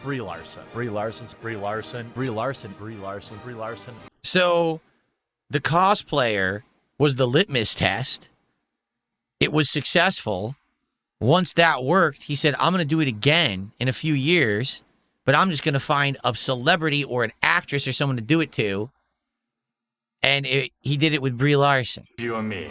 All female, mega diverse MCU film directed by Brie Larson. Do it. Just posting, my 5th Brie Larson video in 30 days. Oh. Things like that. I'm already known as the guy who made 1,000 videos about Brie Larson. The action, it's got to be live. It's got to be in the moment. I also have to admit that I really dislike Brie Larson. Though Jeremy may be capable of having a nuanced discussion, for the vast majority of his videos, he certainly does not display it. In his past, his incuriousness and inability to formulate a cohesive argument has forced him, time after time, to make videos reliant on emotion or sensationalism to draw an audience. This is why Brandon's technical breakdowns in their RC channel often outperform Jeremy's. It is also why Jeremy was relegated to opening packs of cars in a game known for its complexity and strategy, areas explored and dominated by his contemporaries. When forced to create meaningless content, the only variable Jeremy can control is content frequency. Card opening videos were easily replicable.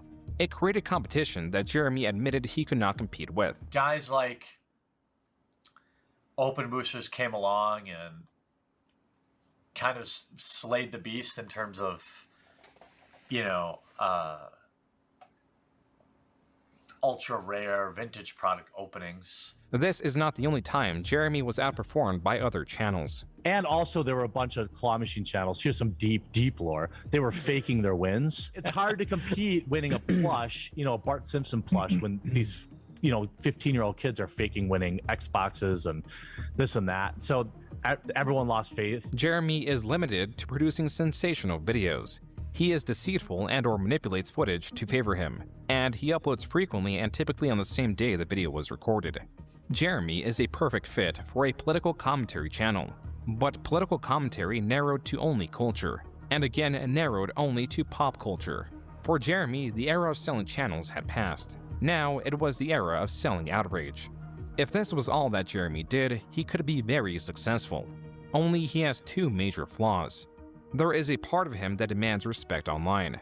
This same part of him also seeks fellowship online. These two elements drive the opposite of the desired result. Thank you for your purchase, Sargon of Akkad. This is the coordinating against. I think this is a good spot to end, because that's it. It's showing that was the end of his beginnings, right? Where he had started on YouTube, and now we're heading into the whole full-on quartering arc. This is new stuff. So I think this is a good place to end it right now. Okay? Fair enough? All right, so let me give you my final thoughts on my first attempt at reacting to this whole thing. Okay? Because that was a lot. And that's the first actual exposure I've ever had to any of that subject matter whatsoever. Okay?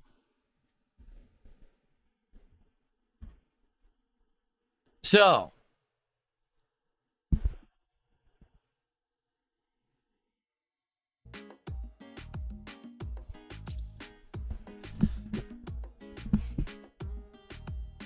after about 2 hours. It's about an hour of the actual documentary and about an hour of me adding my own commentary. What do I think so far about the documentary and about Jeremy? Because I can't even say the quartering because we haven't even gotten to the quarter. Like, we're at the quartering now. Like, now it begins in his storyline, right? The documentary, as usual, well done, right? Well narrated. Seems to be well researched. You don't know because I didn't research anything. All I can do is talk to what I'm seeing. And the way that stuff is presented, it's understandable. It's well done. It's a typical Joon the King documentary. I think it was done pretty well. All right. In regards to Jeremy, okay? Interesting parallels. We started almost exactly the same time on YouTube, but then again, we did it a completely different way. For me, it was all about having fun with video games and having it be my hobby. Never intended for it to be a job. When it did, it was because I got laid off from my 9-to-5 job. I just lucked into turning it into something that would make money, and I've done the same thing generally for over 15 years. Even though it's been different formulas and different delivery methods, I'm still just a gamer at heart, and that's the kind of content that I really would like to push out. Although I do like doing variety like what we did tonight. For Jeremy, it was just about what makes money, right? Whether it's the IT channel he makes and then sells right away, whether it's the RC cars, that doesn't work, move on to the next. The marketing online, that doesn't work, move on to the next. Magic the Gathering, well, I want to do this and this, but it's not working, so do this, do this. If none of it's working, what is working? What's getting me the attention? The controversy, the drama, getting into these online arguments with people. That's where he excels. I mean, he seemed to say, listen, when he got his first taste of it, when he was getting drunk and doing these drunken posts and drunken tweets or whatever it may be, right?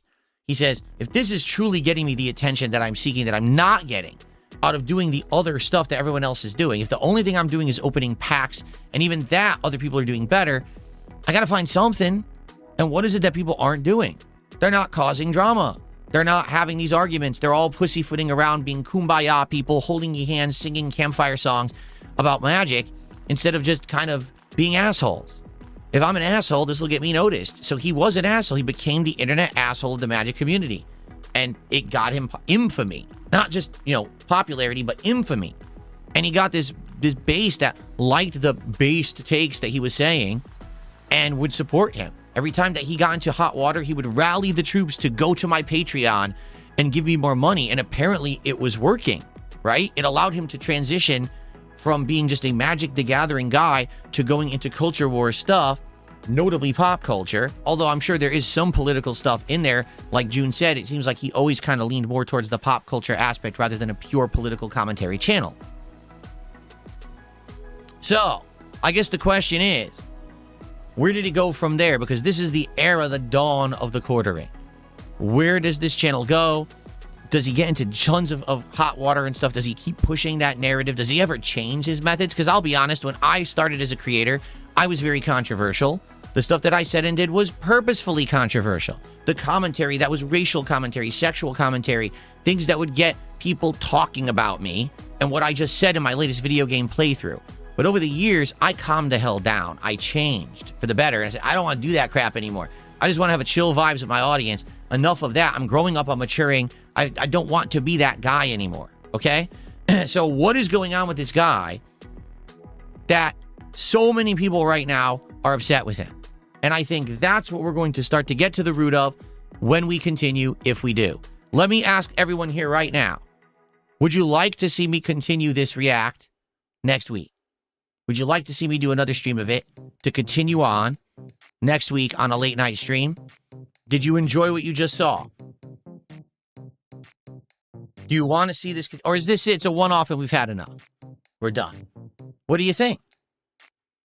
Do it tomorrow. We're not doing it tomorrow. If we do it again, it'll probably be like Sunday or Monday night. I'll look at the schedule. We'll figure it out. We're definitely not doing it tomorrow. Okay? Katarina says yes. Guitar Player says yes. Shadow King, yes. Vincent, yes. Data Checker says, I don't want to wait a week. I'm not going to wait a week. I can't do it tomorrow. I'm off Saturday. Maybe we'll do it Sunday night. We'll do it every few days. That way, it's not dominating all of my content. You know what I'm saying? It gives me time to cool down between and do it. You know what I mean? I space it out a bit. That's what I'm thinking anyway. You guys let me know, but that's what I'm thinking. Okay? it went well tonight. Listen, I'm pleased. We got good attendance. We had about 200 viewers on my React channel, which is a lot for my React channel. I have no idea how many people we had on the Kick side because I wasn't really paying attention. Let's see. Yeah, like 70. So it wasn't great attendance, but there was some good support tonight. Although, admittedly, a lot of it came from a few people. Like, there was one person who did a bunch of super chats, gangbang style, did 10 subs. It did good. So I'd be willing to do another stream of it next week. Probably like Sunday night-ish, if you guys want. Okay? Fair enough? All right. So, there you have it. All right? So, cool. Thank you for watching. The way this is going to work, I'm going to leave this in its entirety, unedited, on the channel. And I'm probably going to have an edited version as well. All right? So if you missed any portion of tonight's stream, you don't want to watch 2.5 hours, I'm going to have it edited down. Probably the key points, funny moments, things like that, parallels. That'll be coming out as well, probably within the next 24 hours on the channel. That'll also give people time to digest and watch that video before the next stream happens. Okay? Good stuff? All right.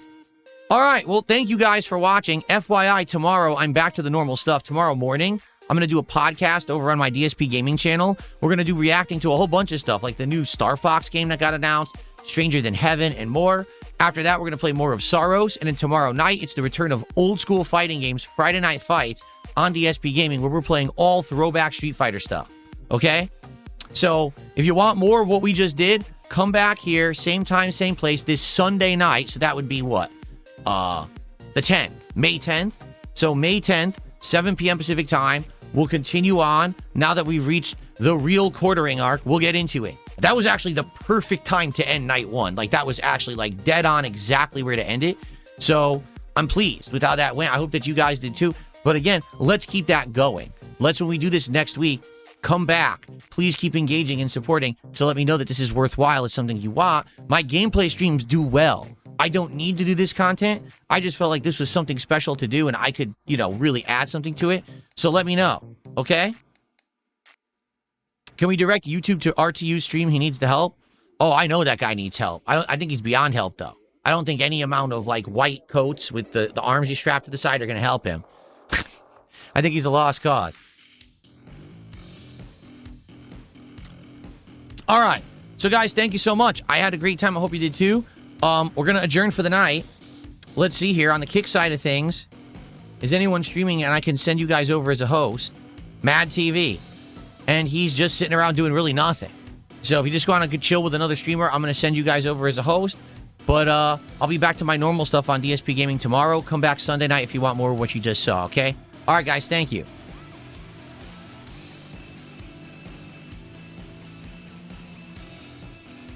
Okay, I just sent the Kick viewers over to Mad TV. And for those of you who are on YouTube, thank you. It's cool to brush the dust off. I haven't done this kind of content in a while. It's fun to do something different. It'll be good to have the variety over the course of the next week as we do more reacting to this documentary. So I hope you'll come back for the future streams. And again, if they do as well as tonight, I absolutely will keep going. So let's keep that going next week, okay? Thank you so much, everyone. So I'm out. And I'll see you all in the morning on the DSP Gaming channel for the podcast and Saros, and tomorrow night for Friday Night Fights. And if you're just into this stuff, I'll see you back here Sunday night for a fun react, continuing that on, all right? All right, guys, thank you. Have a good night. Peace out. See you later. Bye-bye.